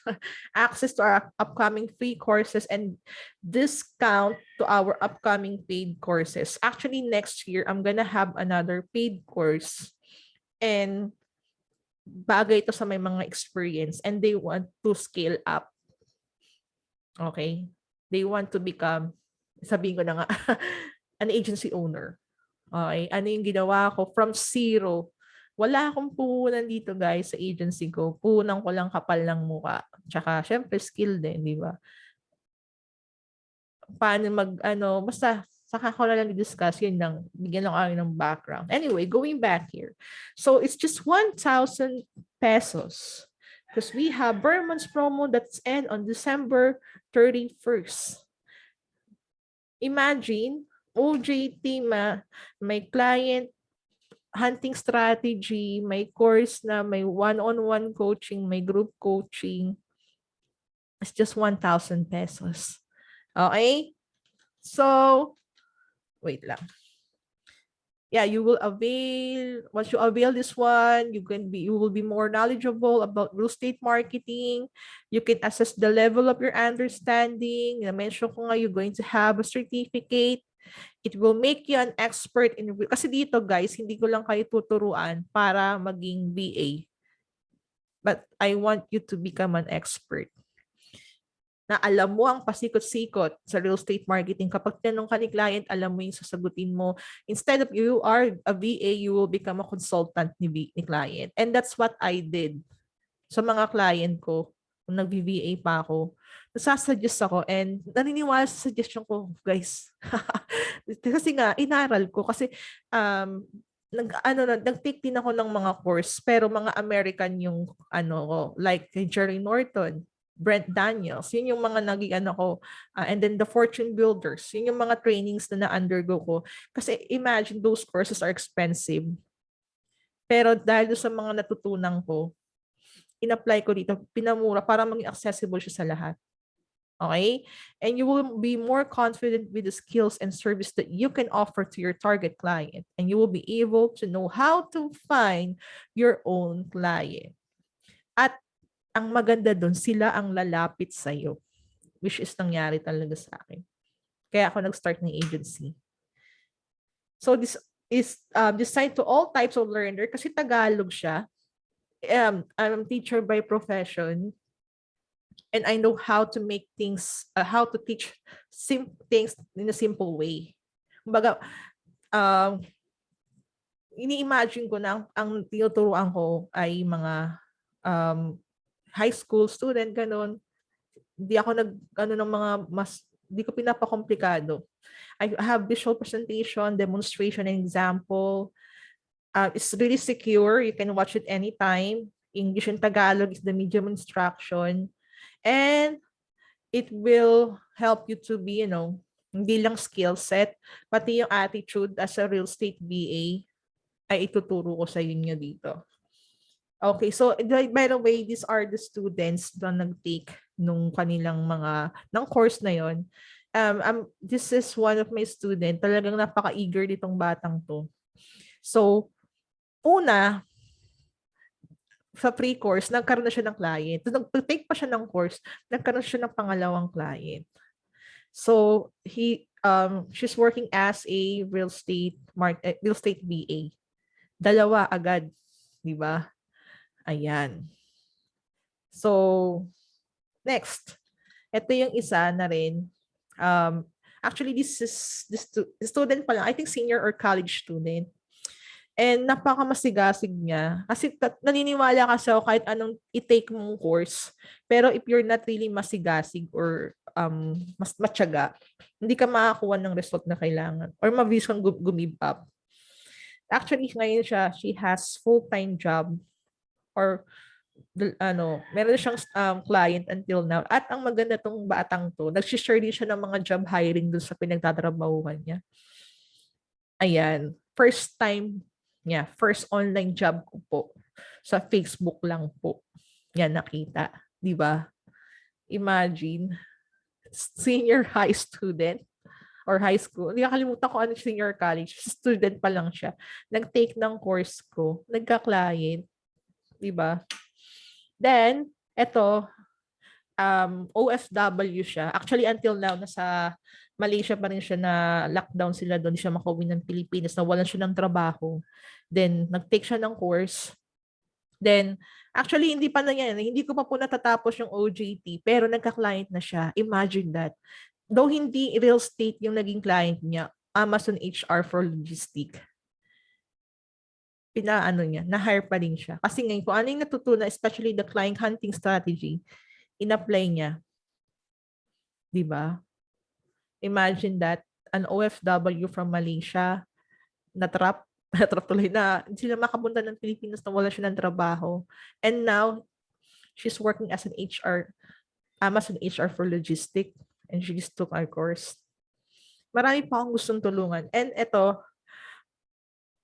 actually, this is the income that I have last 2020 as a real estate VA. Then half nito yung VA agency. Diba? Ang laki ng tulong talaga. Life-changing ito, guys, kasi nung nagtatrabaho ako as a teacher, monthly, ng sahod ko, then nag-tutor pa ako,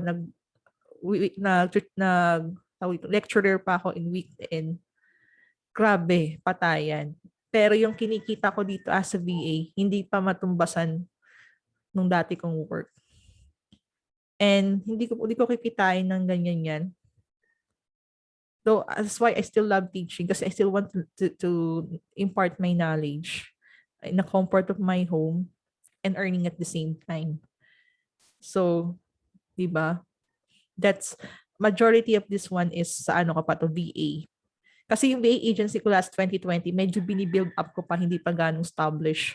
Naging established lang siya this year lang. Then, ngayon, VA agency, and then meron pa akong konting VA job dyan, parang first part ng 2021. And this is what I got. And marami na rin talagang natulungan. Hindi lang sarili ko, pamilya ko, ibang tao din. Kasi masaya yung nakakatulong, di ba? So, yan. Hopefully, if you are interested, guys, you can just chat po sa aming Facebook page, Divis PH Academy, and I'm gonna explain to you on how to avail our paid course.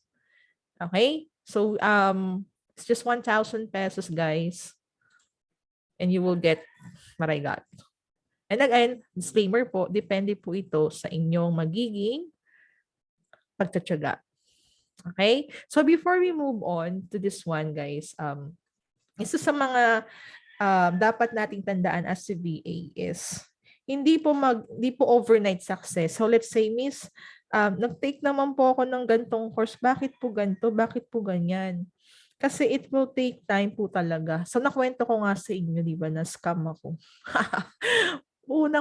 Actually, nag-work na ako as a content writer last 2019.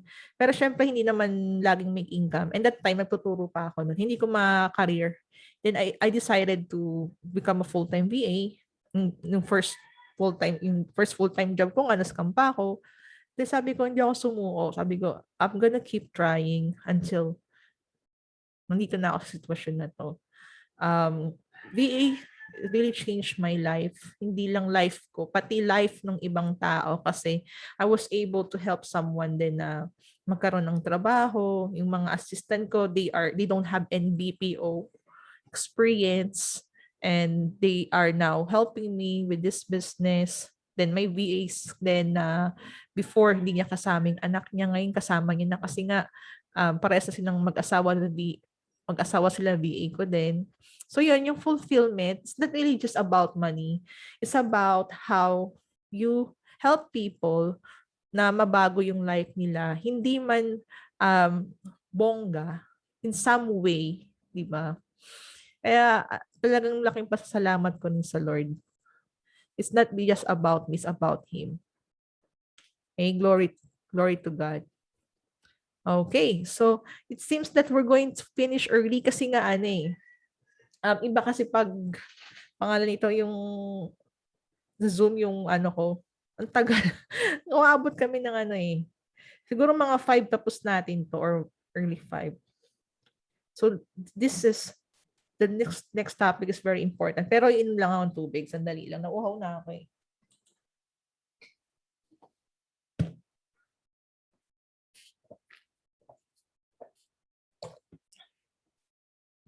Mamaya na lang ako mag-CR. Yan.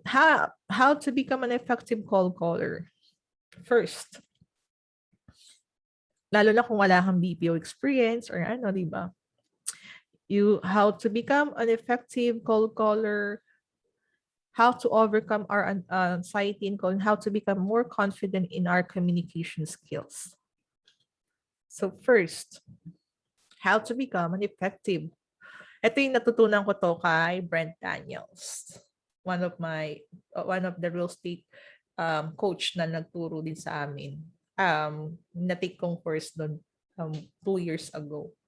Not 2 years, but I think more than a year ago. The tone is the key. Mirror the tone of the person that you're speaking with. So let's say you're talking to an old lady.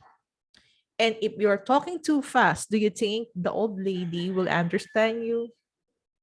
Siyempre, hindi. Let's say, yes, what can I do for you? Ganun siya. So, hi, this is Karen. I've noticed calls out of the blue, but you know that you're talking to, di ba? Kailangan medyo mahinahon na tayo, malinaw mo. Kasi if you're talking too fast, they won't understand or di kanila maintindihan.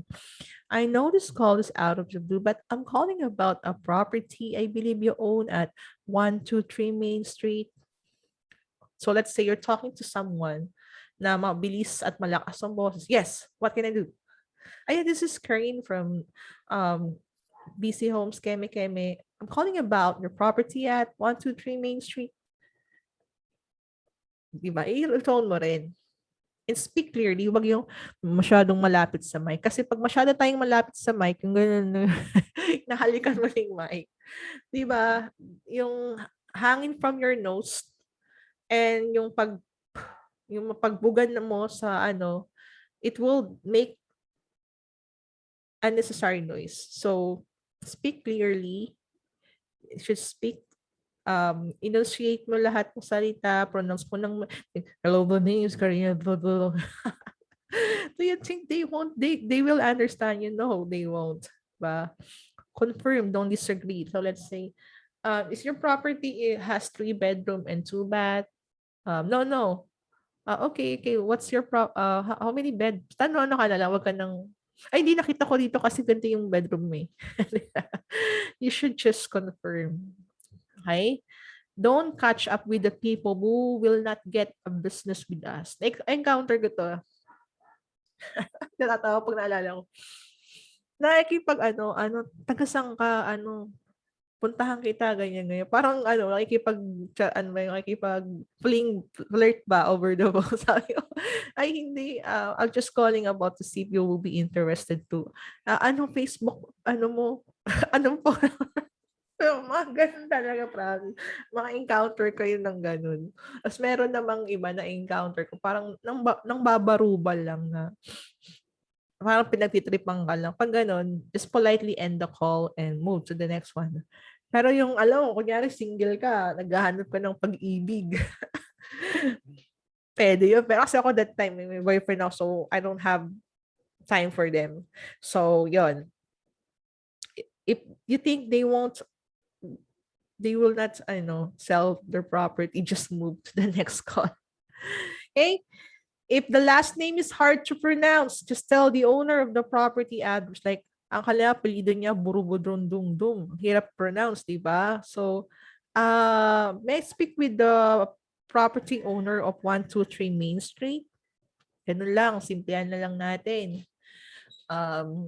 Yes, ganun. Lalo pag mahirap i-pronounce yung first name nila. Ako lalo na pag iba, hindi sila American, iba-iba yung pronunciation ng last name or first name nila.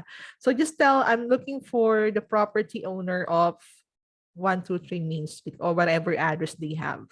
Okay? Next, focus on the benefits of selling the property to the client. We sell property cash. There is no real estate commission.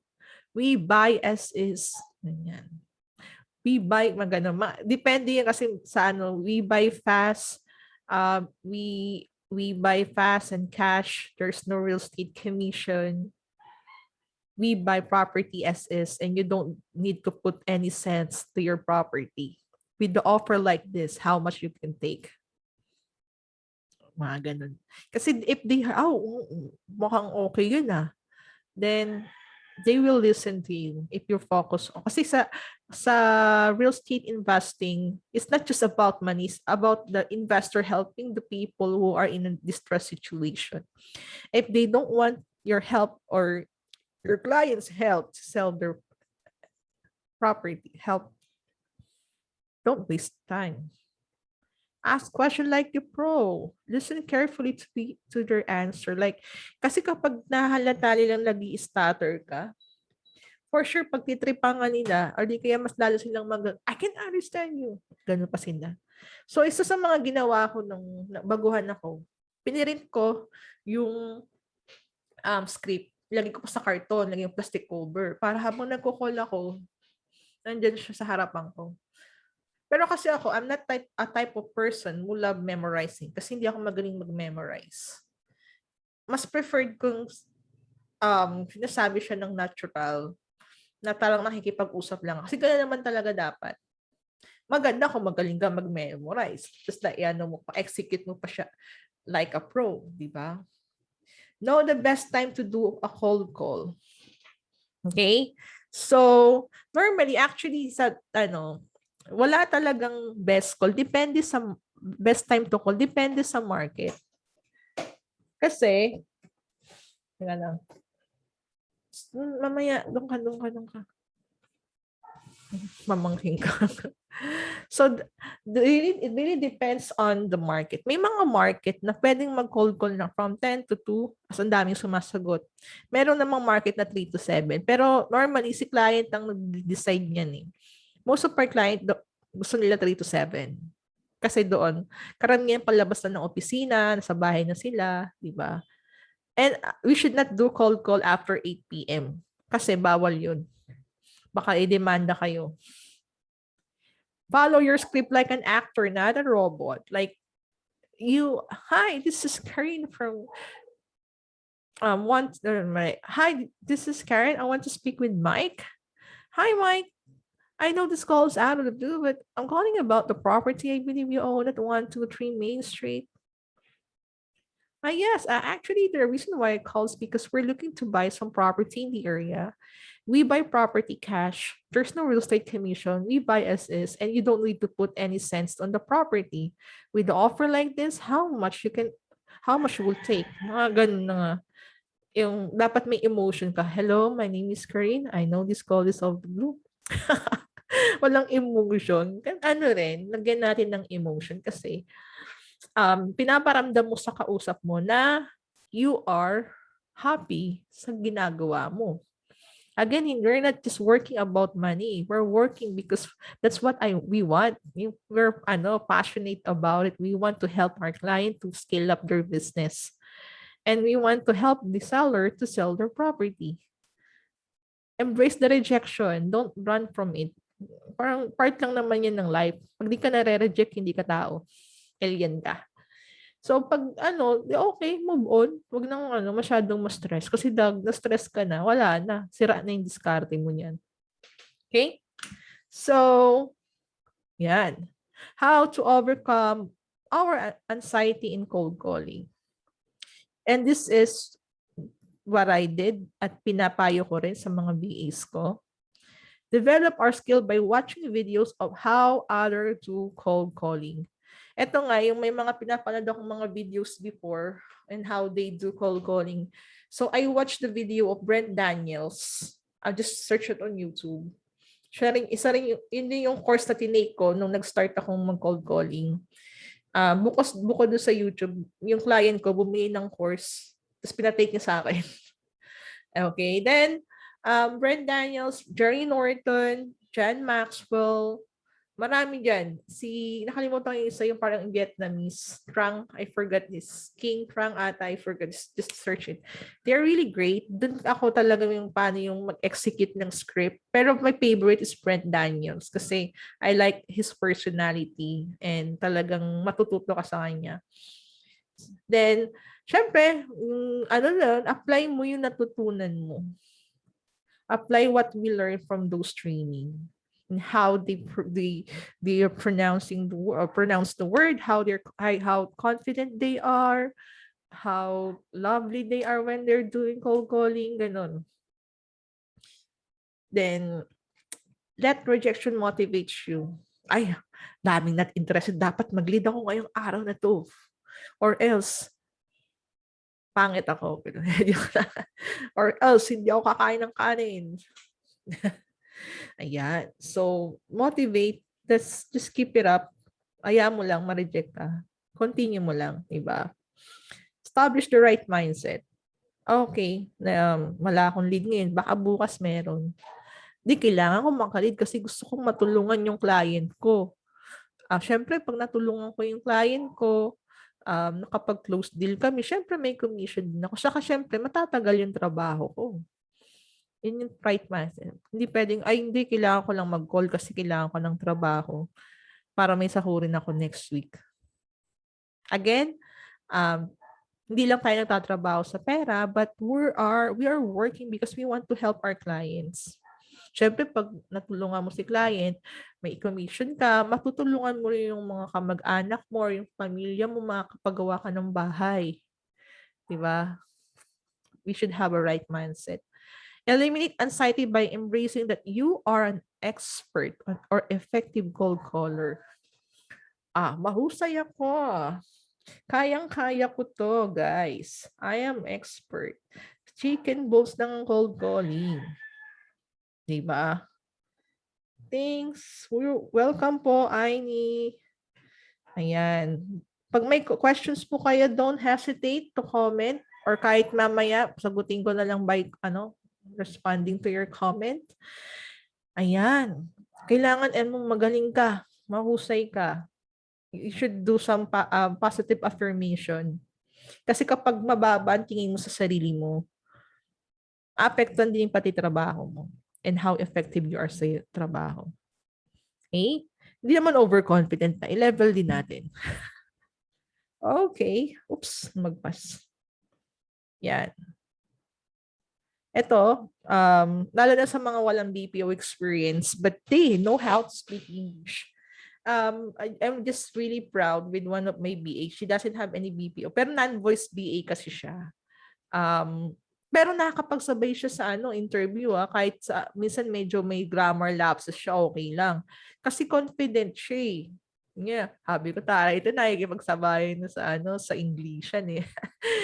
Ayun. Ano kasi yan guys, confident lang talaga. Tapos mahal mo yung ginagawa mo. And as time goes by, dadaloy, magugulat ka na lang, ay ang galing ko pala. Ay ang husay ko pala. Ay kaya ko pala to. May mga, sabi ko nga sa inyo, may mga BEs din ako nga na walang BPO. Nagkataon lang na, kasi dati hindi pamaigpit yung mga client ko eh. Ngayon medyo specifically sa cold calling, they really want someone who has experience or has BPO experience eh. Kasi com skill talaga yung tinitignan nila doon. Okay, anyway, going back here, asset, read books, good books that will develop your communication skills. Kasi dati nung pa lang ako, BPO pa lang I really love to read English books. Bible talaga ang naging ko niyan, English na Bible, then mga inspirational books. And yung mga unfamiliar words doon, nagagamit ko siya. Then naging bihasa ako sa pagsasalita ng English. Again, di naman basihan ng talino kapag tama yung grammar mo. 'Di ba? Kahit nga Amerikano, may lapses pa rin sa grammar eh. Ang dyan, yung confident ka sa pagsasalita. At naiintindihan ka ng kausap mo. Focus on listening to others. So, eto yan. Isa sa mga naging tulong din sa akin noon. Kasi, syempre, yung fiancé ko nga American, syempre, hindi ko naman siya pwedeng Tagalogin. Nakapagsalita ko nakapag-practice ako. So, sa mga single dyan, other way, hanap kayo ng jowang Amerikano or foreigner para ma-practice yung English communication skills mo. Syempre, no choice ka, kailangan mag-English, hindi ka naman maintindihan pag Tagalog ka. So, if you listen to them, how they pronounce the word, at magagaya mo na rin siya. Misa nga, pati yung expression niya, nagagaya ko.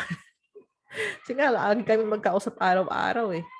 And then, number 3, practice your script in front of the mirror. I did that. Tingnan mo, ay mukha ata akong timang habang hanggang sa, ay, okay na, mukha na akong maayos. Kausapin. Baka wag ka lang papahuli sa mga kamag-anak mo, baka sabihin na babaliw ka na. Gawin mo siya ng ikaw lang, ha? Sabihin, suslita siya mag-isa, baliw na siya. Do it ng alone, ikaw lang mag-isa. Para hindi ka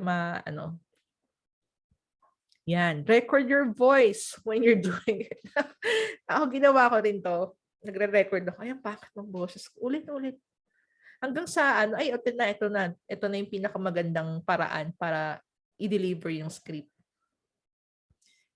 Then, pwede mo rin, let's say, may kakilala kang cold caller, pa-evaluate mo sa kanya. Oy, okay na ba tong boses ko? Ano pa yung dapat kong i-improve? Or pwede ka rin mock call dun sa mga kilala mong may cold calling experience para mabigyan ka na ng feedback. Then control the speed of your voice while you are talking. So you should not talk too fast or too slow. Just moderate lang. And don't focus on the thought that English is your second language. So, as we all know naman, talagang second language natin yung English. Pero pag iniisip mo, ay hindi ako marunong mag-English. Ay, ganito, ay ganyan. Wala na. Diba? Para may sakurin ako next week. Voice while talk while you are... Ayan, sorry, may mga questions pala. Sorry, wait lang. Just moderate na. Paano ba ito papatahin? So, may mga question po. As we all know naman, sorry ngayon ko lang nabasa yung mga questions niyo. Wait lang Meron po akong napasukan 8 leads per day. Yung first day ko, nakaisa akong lead. Tinanggal ako. Second day ko kasi wala akong... Sorry. Jovi, I'm sorry to hear that. May mga ganong company. Ano to? Agency ba ito, Jovi Ann? Si, um, may mga ganitong agency may, or client, mahigpit sila. Pero kasi, real talk may mga client naman talaga na mas magaan kausap. Okay? Tingin ko, Jovi agency itong napasukan mo. May mga ganitong, mga naririnig dito sa agency to eh. Agency nga. Wag mo na lang biging pangalan. Oo, Jovi, hanap ko ang iba. For sure, merong pang the best sa'yo. Mamaya, I'm gonna share how you will get clients. Hindi lang focus to sa agency. Okay, so, true, ang daming soft argument about list. True, dyan, oo. PC spec, dyan, i3 or equivalent or Ryzen 3 and above. Pero kung kaya ng i5, para hindi ka na mag-upgrade, i5 mo na or Ryzen 5. At least 4 gig to 8 gig RAM. Yun, okay na yun. Mas recommended ko ang PC kasi most of my VAs were using laptop. Lagi silang may problema. Pero yung mga, ako, PC ko, 1 year na to sa akin. I never experienced any problem. Wala akong problem talaga kasi nung nag-laptop yung isang VA ko, laging, miss ganito, ganyan. PC na lang. Kung hindi ka naman umaalis ng bahay and you have a permanent space, just use PC. Okay. So, yun. Okay. So, medyo ano na tayo. Second language. No. Isipin mo American ano, colonial mentality. Ang point ko dun is I am magaling sa English. Yan. Ano naman kasi ako, aminado naman ako na sometimes may mga lapses pero I don't think about it. Ang inaano ko san yung positive ba kasi di ba nagturo din kasi ako ng English sa mga Koreans for 1 semester sa De La Salle University. At ang dami kong natutunan doon, lalo na sa sa mga pagpo-pronounce ng mga salita. Yun. Then, siyempre, nag-BPO din. Yun din talaga yung nagpa ng communications. Pero I started as, talagang ang pangit ng accent ko, guys. Imagine ko yung accent ko dati. Naiisip ko na, natatawa na lang ako. Then, as time goes by, experience, then study talaga, ma-enhance mo rin yan. Okay? So, don't lose hope na parang nawawala na ako ng pag-asang makahanap ng trabaho. Marami dyan, guys. Kailangan nating mabigo. Pero pag nakamit mo na yung tagumpay na hinahanap mo, tuloy-tuloy na yan. Saka dapat ang mindset natin, Lord, pag nagtagumpay ako, I'm gonna help sa others. Yung ibang gustong mag-BA. Kasi yung naging mindset ko din na, Lord, i-bless yun lang po ako dito. I-bless ko din yung iba. So like this, I'm offering free trainings. And hopefully, makapag-provide pa ako ng iba pang Siguro ang iniisip ko about video editing since nag-video editing din ako. Titingnan natin. Ayaw mga ako. Alright, so where can I get the client? And what are the qualifications? I think qualification, I already mentioned that. So where can I get client na lang tayo? So itong balakang ko. Una, upwork.com. Okay? So I'm gonna share my Upwork account.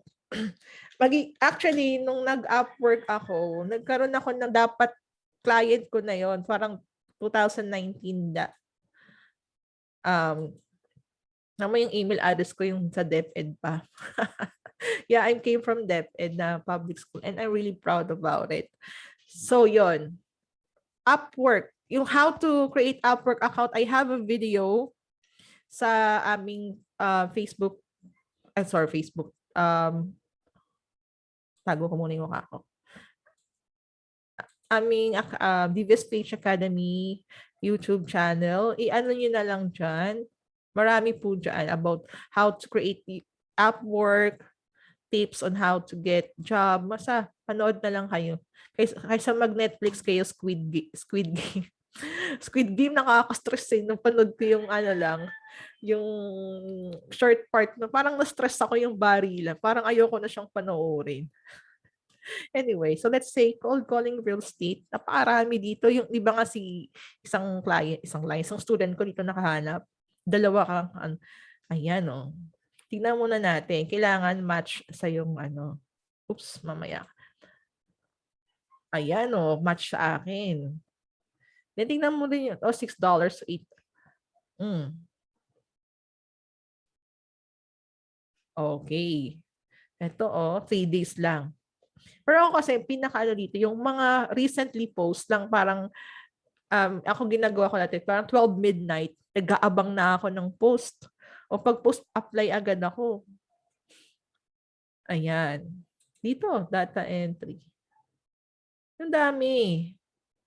Titingnan mo muna ito, medyo marami na nag-apply dito eh.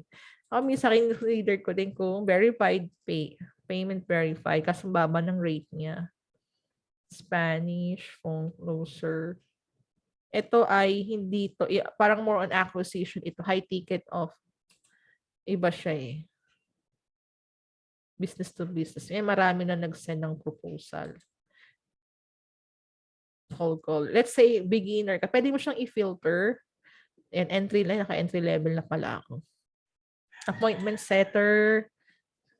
Diba? Create kayo ng Upwork. Watch mo yung video ko on how to create your Upwork account. Ito, sablay tayo dito. Kasi, sabi ko nga na yung Upwork ko, hindi ko na nagagamit. Ayan no, overreach. Ay, India lang ang gusto niya. Payment very. And you also read din pala yung yung mga comment. Kung talagang reliable clients. And hindi ko na isa-isahin na tingnan na lang tayo dyan. Upwork. Next. Onlinejobs.ph. Okay? Ano ba pwede mo? Dito ang maganda kasi sa online job. Mas maraming nagre-response dito sa online jobs. Kasi dati noon dito ako lagi nagkakaroon ng mga interview. Naku, nakalimutan ko na doon na sa isa. Nakalimutan ko na yung password ko. Hindi ko na nga nabubuksan. Dito ako nagkaroon ng madalas ng invitation for interview. Tsaka nagre-response dito yung mga client na pag-applyan mo. Kasi na yun. OLJ. Make sure lang guys you have valid IDs when you are creating online jobs. And then karamihan din ng mga VAs na friend ko dito rin nakakahanap or app. Pero mas gusto nila kasing Upwork eh. Ayan. So, eto tignan mo, message ako eh. Hindi na nga ako. Minsan sila mismo yung nag-reach out sa'yo na mag-apply. Katulad dito na-reach out ako. Then, tagal na to siguro, close na to. I-reach out ka talaga nila. Okay, then, hanap tayo ng work. So, let's say, real estate cold caller. Dito sa cold call, real talk lang, medyo yung competition, kasi sa mga non-boys, ang daming competition eh. Elita Ross. Ayan cold caller. And kailangan kasi ID proof ko medyo mababa. And then actually sa online job, you have to read the instruction ha. Meron kasing iba may specific link ka kung saan ka pwedeng mag-apply. Meron namang mismo doon sa nila, and apply for this job. Tingnan mo rin kung kapasok ka sa banga, baka man hindi ka pasok sa banga. And the good thing with online job, 10 per day ang maximum. Sa Upwork kasi pag naubusan ka na ng connect, wala ka ng opportunity makapagtrabaho o makapaghanap ng job unless mag-add ka ng connect. Ito hindi Ayan. And this very wrong. Ito medyo mababa. Okay na yan sa beginner. Ito part-time lang to. Ayun, mga bago pa lang Diba? Ang dami dito, guys. Ang daming work. Tingnan mo First page pa lang to, ilang page, 3 page. Pero tingnan nyo rin guys yung data. Baka ano na, baka may position, filled na yung position. Alright, this online job. Next, ano yung next? Ano ba yun? Fiverr.com. Actually, I have an account with Fiverr.com. But hindi ko siya ganong ginagamit.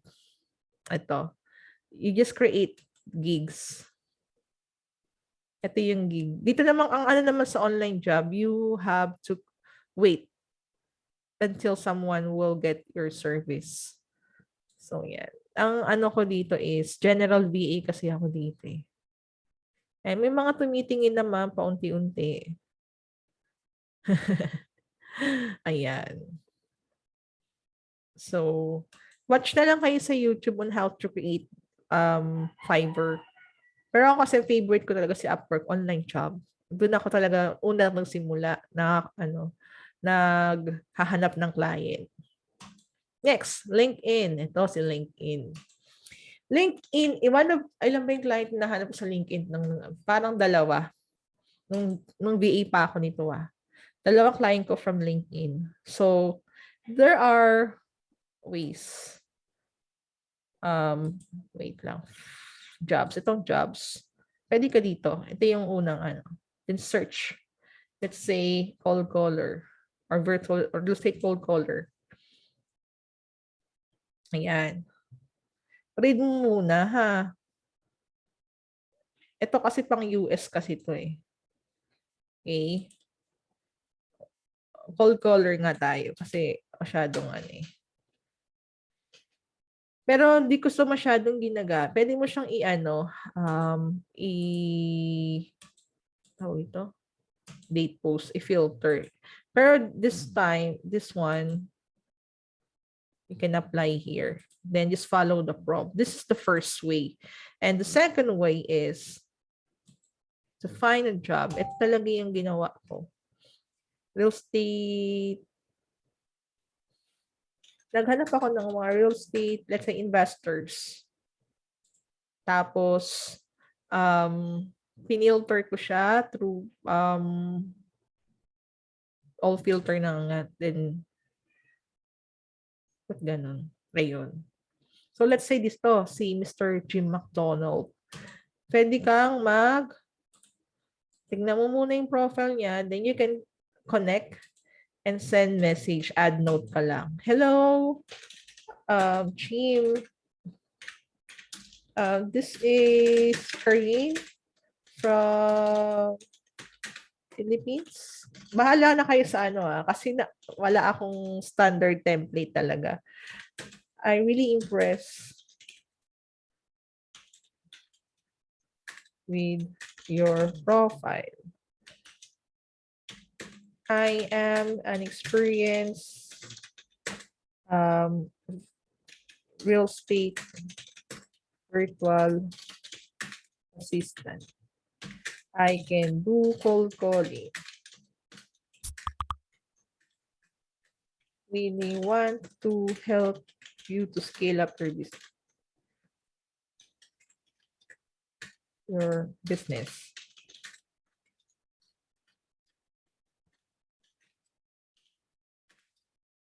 If you need my service, please let me know. Ganyan. Bahala na kayo sa template. Kasi ano to, impromptu lang to eh. Tapos press. Ayan.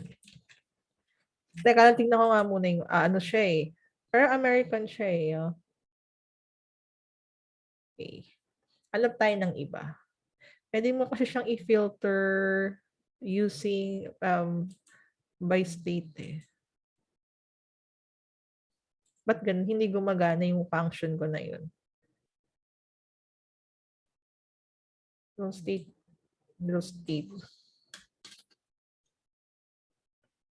Investors. So, yan. Pwede mo rin siya ng... Ayun lang sa LinkedIn, medyo ano siya. Kaya ang ginato, kunyari ito si realtor siya, pwede to. Then, add note ka lang. Then, send. Gano'n, bahala na kayo diyan. Ako ginagawa ko dati parang 10 to 20 people per day. Then, ayun, nakahanap ako ng client. Okay? That's LinkedIn. Facebook. Di tayo sa isang Facebook. Um, hindi ko mabuksan yung isang Facebook ko eh. Buksan muna natin yung isang Facebook ko. Nandun kasi yung aking ano. So, actually, yung unang cold caller VA, cold calling job ko, sa Facebook ko siya nakuha. Nag-post siya sa isang VA group, Philippine Virtual Assistant Group siya. Then, um, minessage ko siya, sabi ko, hey, do you need a virtual assistant? Ganyan, ganyan. Then, after 3 days, nag-reply siya sa akin. Then, sabi niya, yes, I need, VA nga daw. Then, in-interview niya ako sa Skype. That time, wala pa akong solid cold calling experience. Yun nga, yung 3 days lang na na-scam. Unfortunately, na-scam pa ako. And then, in-interview niya ako, sige, okay. I like your speaking voice. You can start on Monday. Hala, agad-agad. So, yun. Nag-resign na ako nun sa ano ko nun, sa trabaho ko that time.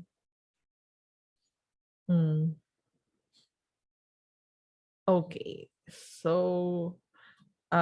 punta tayo dito. Isa sa mga Facebook group na pinaano ko. Ayaw mag... Yun. Philippine... Ayan. Dito yan eh. Nag-post siya na I need cold caller. Then, then, yung iba kasi dito karamihan agency. Pero may, tulad nito, oh. Hey guys, need 4 hours per day. Ayan. Message na siya. Kung member na kayo dito, di mas maganda, then message na siya. Then follow the instruction lang. Dito madami. Actually, sa group ko din, may mga nagpo-post din ng job dyan. Pero most of them are agency. Dito sa ano na to, kahit mga client nagpo-post dito. Okay? Pero again, check their profile. So let's say this one, Ben Baker. I think, tignan natin yung profile niya. Tignan natin kung talagang totoong tao siya. Ayan. May mga social media proof siya na siya ay totoong tao. And we have common friend. Ayun, na mo scroll down. And pwede nyo rin siyang hanapin sa internet. If they have company website, mas maganda. Totoong tao naman siya. Tingnan natin yung nag-post na isa. Ito. Ano ba yun? Nawala. Ito. Tingnan natin kung totoong tao siya. Ayun. Ayan o. He is I think it's a digital marketing firm. He's, legit siya, guys.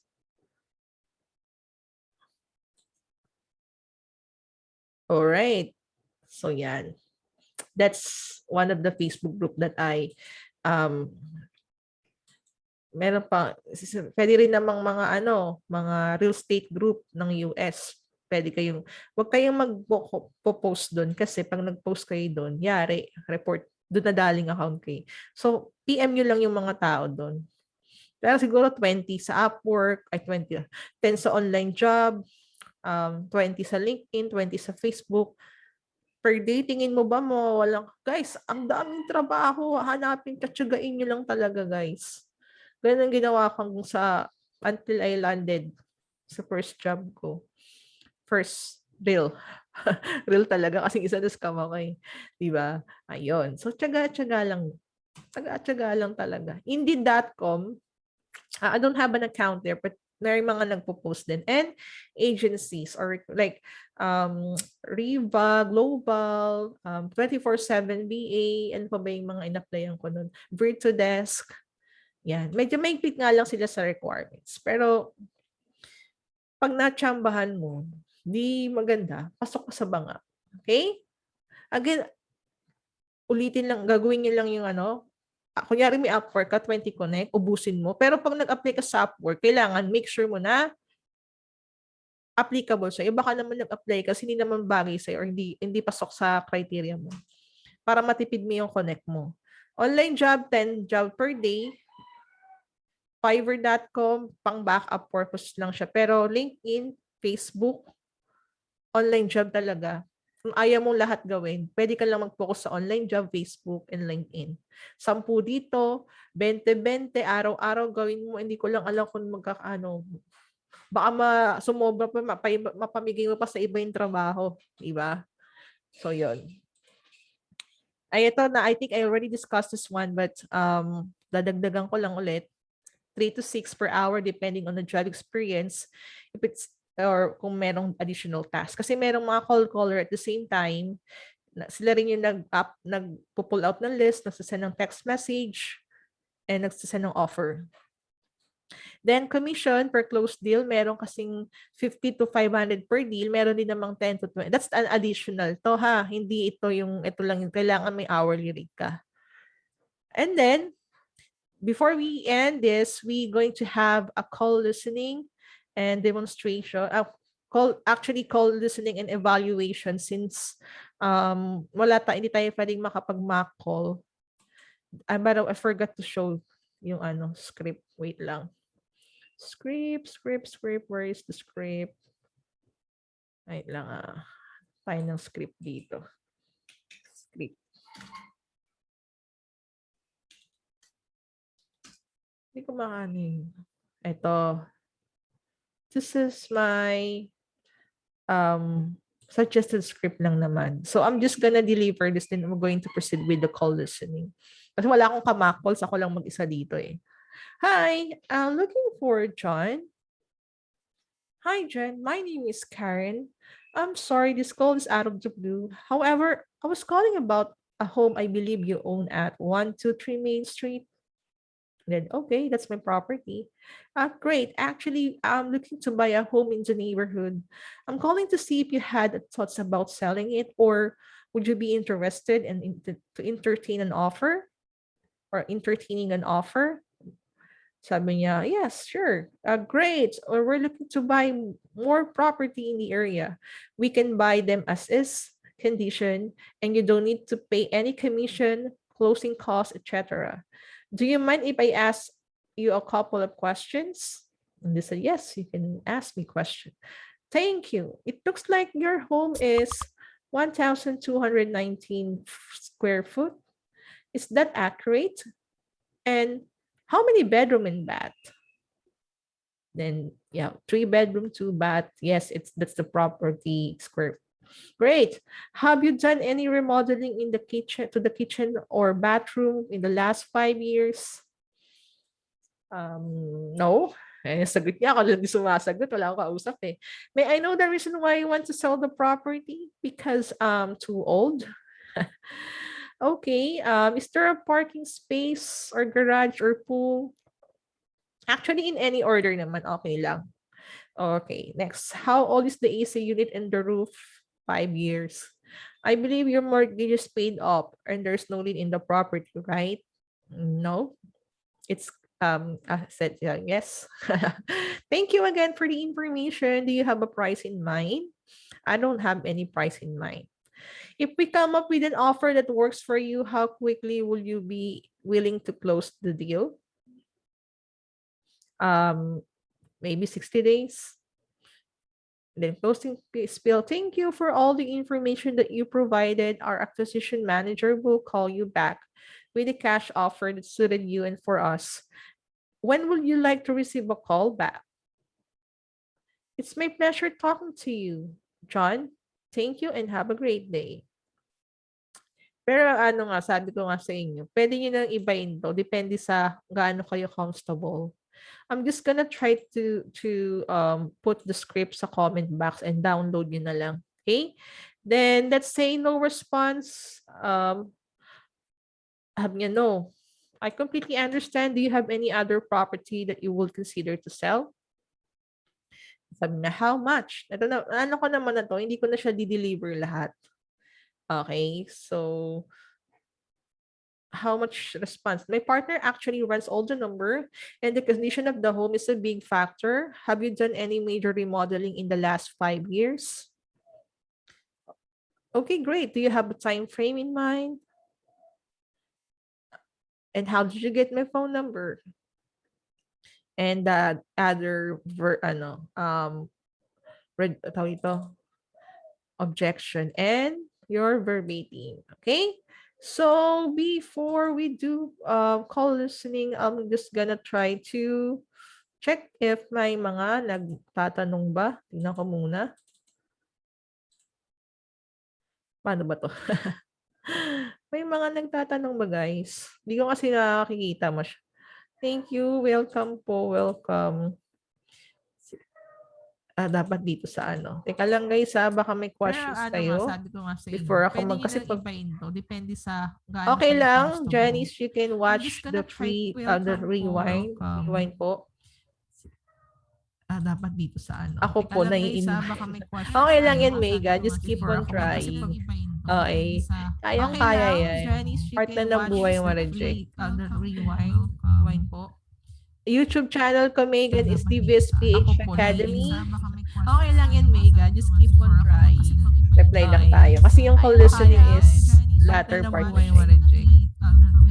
I think YouTube channel ko, Ay, Megan, is ito. Divis PH Question from Academy. si client po. Oh, yes, si client po ang magbibigay ng mga tools. Baka po bibigyan ng link. Pag sa download guys, dapat wala kayong isusubscribe na kahit anong tools. Si client lahat ito. Okay?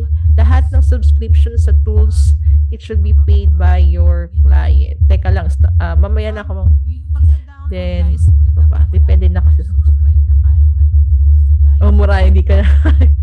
Oo, yeah. Yung part ng life yan, Jamil. That's a sad part. Okay, tingnan ko lang kung may question before we... Okay, the last part will be the call listening. Let me minimize this one po. Sa call listening, going to listen to 3 calls. Then, I'm gonna evaluate it para malaman natin on how to qualify the lead. Okay? Hold on. Teka, dumadagundong, sakit sa tenga. Actually, these are the calls that made by my VAs. Medyo, inano ko na yung mga sensitive info. May mga sounds ako, tinakitakpan ko yung mga ano. Okay? So, sana marinig yung audio. So, Hello. Yeah, hi. I'm looking for. Yeah, hi, Carla. I'm actually reaching out regarding to the property there. Yung address kasi yun, kaya medyo inano ko yung tunog. Is there any Yes, ma'am. plans selling the property? Yes, ma'am. Oh, perfect. For how much? 250,000. Is that negotiable or that is the last price? This is the bottom line. I mean, it would start up at 260, but I would probably let it go for 250. It listed 261, so. Oh, you have an agent? It appraised at 261. Yeah. Okay. No, and I do you don't have I don't have an agent. Yeah, I had Okay. an agent. A friend of mine was an agent. She listed it, or she appraised it. Oh, perfect. I thought that you're already working. Okay. No, Okay, I didn't want to get an agent involved because that way it eats up all the money. So a friend went and had it, appraised or whatever it's named. So you are selling the property for 250. yeah, Okay. And how long you own the property, please? probably 9 years, 8, 9. 9 years. I put I put all new roof and gutters and fascia gutters roof. It's a 4-bedroom or 4 apartments. It's 4,000 square foot, so each apartment's 1,000 square foot. Mm-hmm. And when's the last time you updated the property? Oh, I updated probably last month. I do it ever since I bought it. I've been upgrading it, so every month I update it. So I'll probably renovated the last one the last couple of months. When tenant moved out, I just upgraded. So Oh, probably a month ago. a month ago. Okay.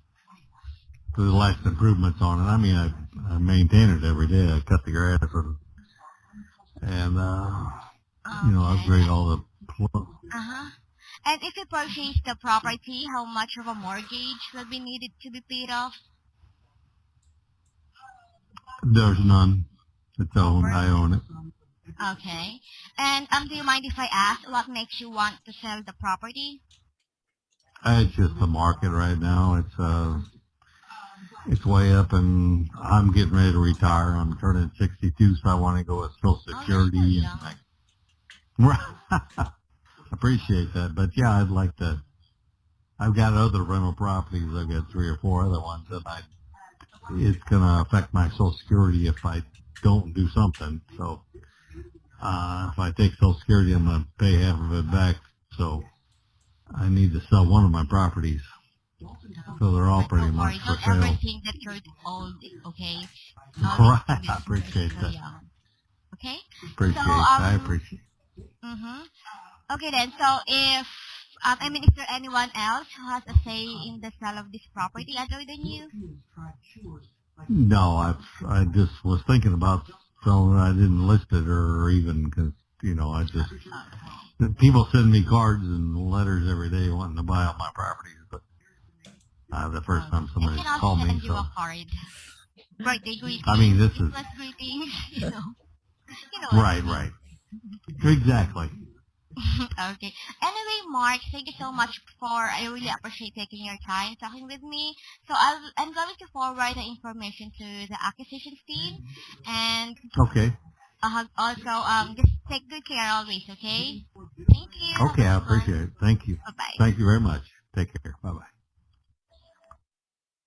Okay, so regarding the call, so feedback muna tayo. Napakinggan nyo naman, the VA is trying build rapport. Yung ikipag-joke pa siya kaya senda nga namin ng birthday card or Christmas greeting card. She's very natural and she just enjoy how, the conversation and the motivation of that seller.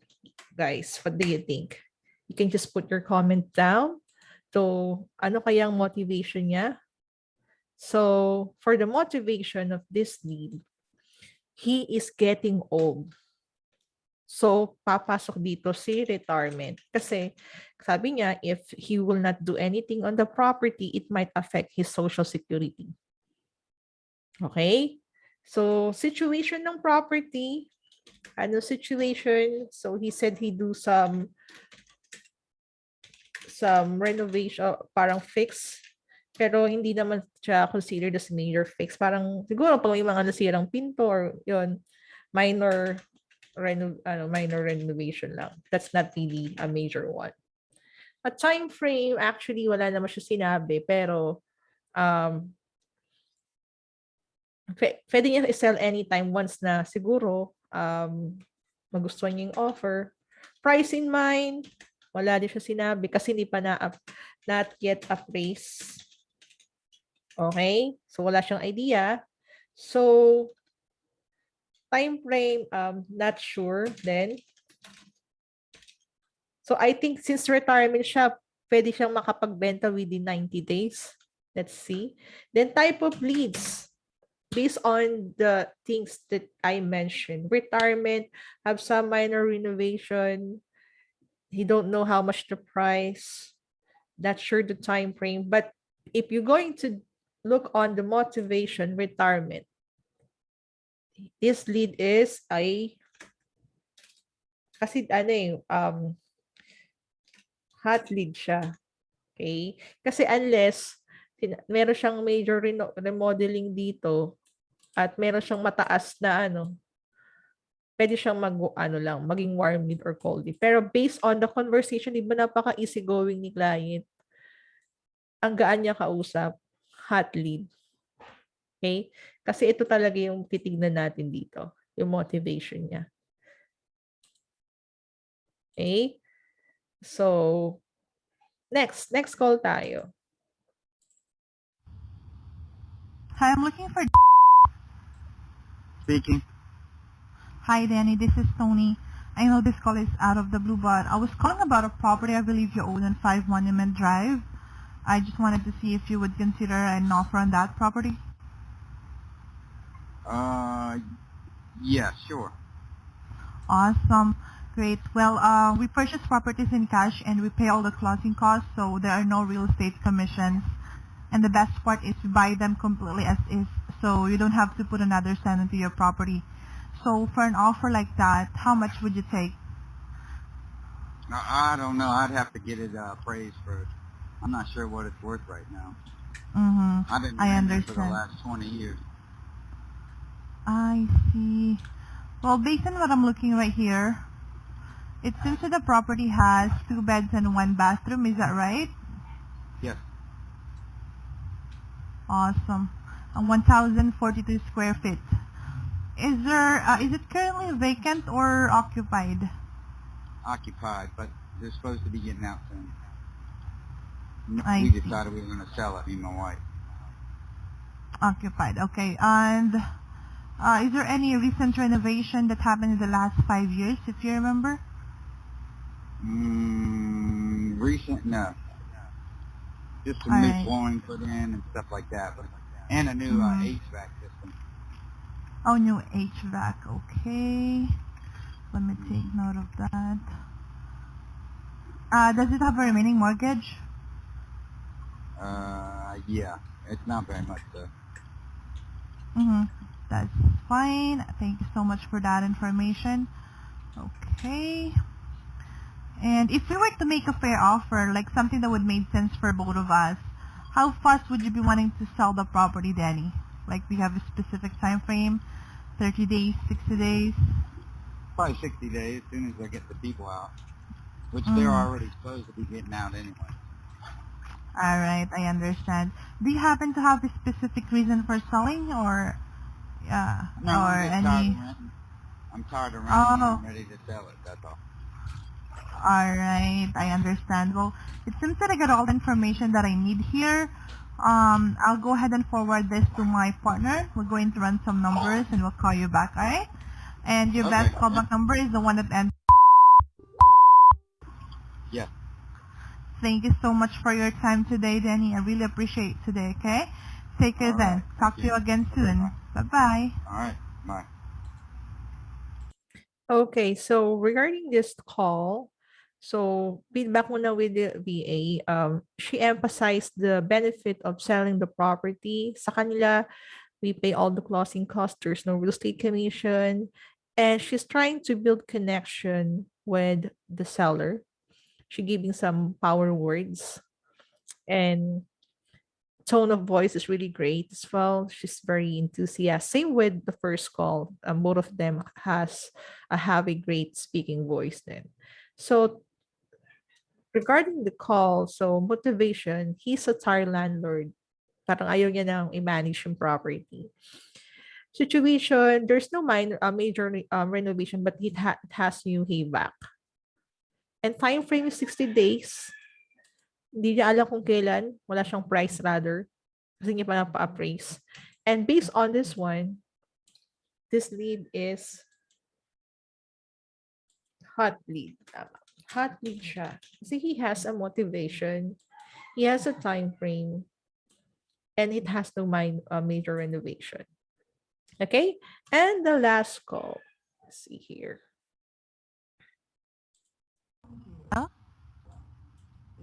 Hello, good evening. Can I speak with Mr. Yes, speaking.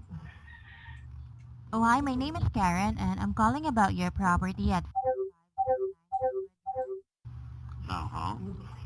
because our company has recently purchased properties in the area, and I just wanted to reach out to you personally to make a cash offer on that property. Is that something you would be consider?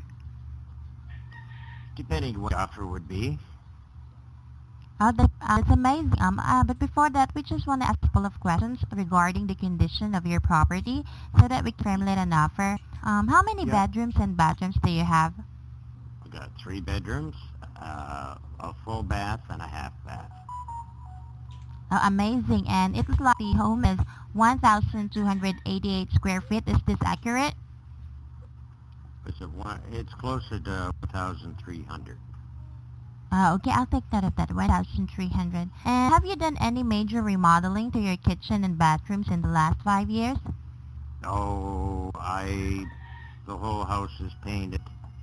I did the shades of gray. There's new vanity in both bathrooms. New flooring. Let me see what else. Mm-hmm. There's a new roof put on the house 5 months ago. There's a new hot water tank. Yeah. What else? Oh, that can would I be tell great. you? Mm-hmm. Amazing. There's granite in the kitchen. Oh, wow. Mm-hmm. Yep. Oh, thank you. Is there anything owed, mortgage or liens, taxes on the property right now? Nope.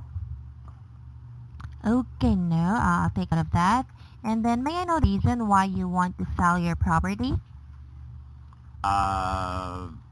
The house is, I'm old, and the house is getting a lot for me to keep up. Oh, Maintaining the yard and, yeah. I want to downsize. okay. Okay, I will take note on that. Do you have a price in mind regarding your property? Yes, for the way the market is going, yes, I do. Okay, name your price, sir, and I will take note of it. All right. See, I name a price. I don't think it's fair if I name a price and you don't. Oh, it's okay. No one comes out and looks at the condition of the house. Okay, Basically, what I thanks. am doing is Mm-hmm. I have painted new carpeting and all that. I Yeah. upgraded to get higher value, which is Yes.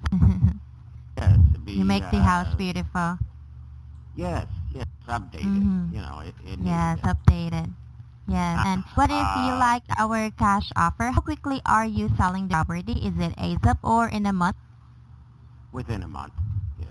Oh, I'll take note of that. Within a month. Okay, so thank you all for the information, Mr. Harold. And so here's what I'm gonna do. Our acquisition manager will call you back with the cash offer based on the condition of the property that you have just provided right now.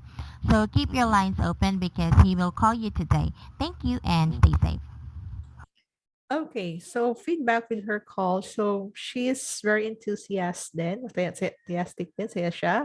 Tapos parang, ano lang, natural lang, no pressure with, kahit sa, di ba yung client, sabi niya, ay yung, hindi, basta yung dapat, pag sinabi ko na yung price ko, din naman, parang ano lang, hindi naman niya masyadong tinake at that as a negative, but parang nag-ano lang siya na, nag-acknowledge siya dun sa sinabi.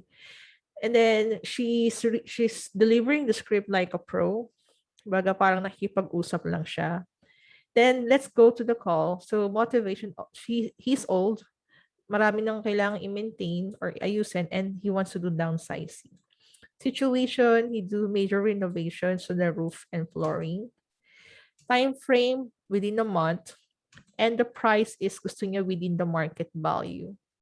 So for the type of lead, since dalawa lang yung naano niya, dalawa lang yung na-reach niya and may mga major renovation siya and he wants market value. This one is a warm lead. Compared do sa call ng dalawa, diba? They are hot lead. Okay? So this is just how cold calling works, guys. It's really kung una mukhang mahirap, pero pag nasanay, parang pag in-enjoy mo siya, masaya talaga siyang mag-call. Ako kasi personally, I do non-voice and voice job. Mas gusto ko yung non-voice, not non-voice. Napapagod ako sa non-voice kaysa sa cold calling. Kasi dati I can do 13 to 15 hours of cold calling. Pero yung non-voice, parang 4 na oras pa lang pagod na ako. Actually, we're already done. Thank you so much for those who watch our video. And please subscribe our YouTube channel, DVSPH Academy. You can also watch our free training on our YouTube and Facebook page. Dito rin sa group, nagbibigay kami ng mga tips. Pa-subscribe na rin and please share this video. Thank you so much po sa mga nag-join. I appreciate it. Sa mga hindi po nakanood, you can also watch it later sa aming replay. And we're gonna upload it din sa aming YouTube page. Thank you so much. Umuulan na. Have a great day. Bye-bye po. God bless. Thank you, Lord.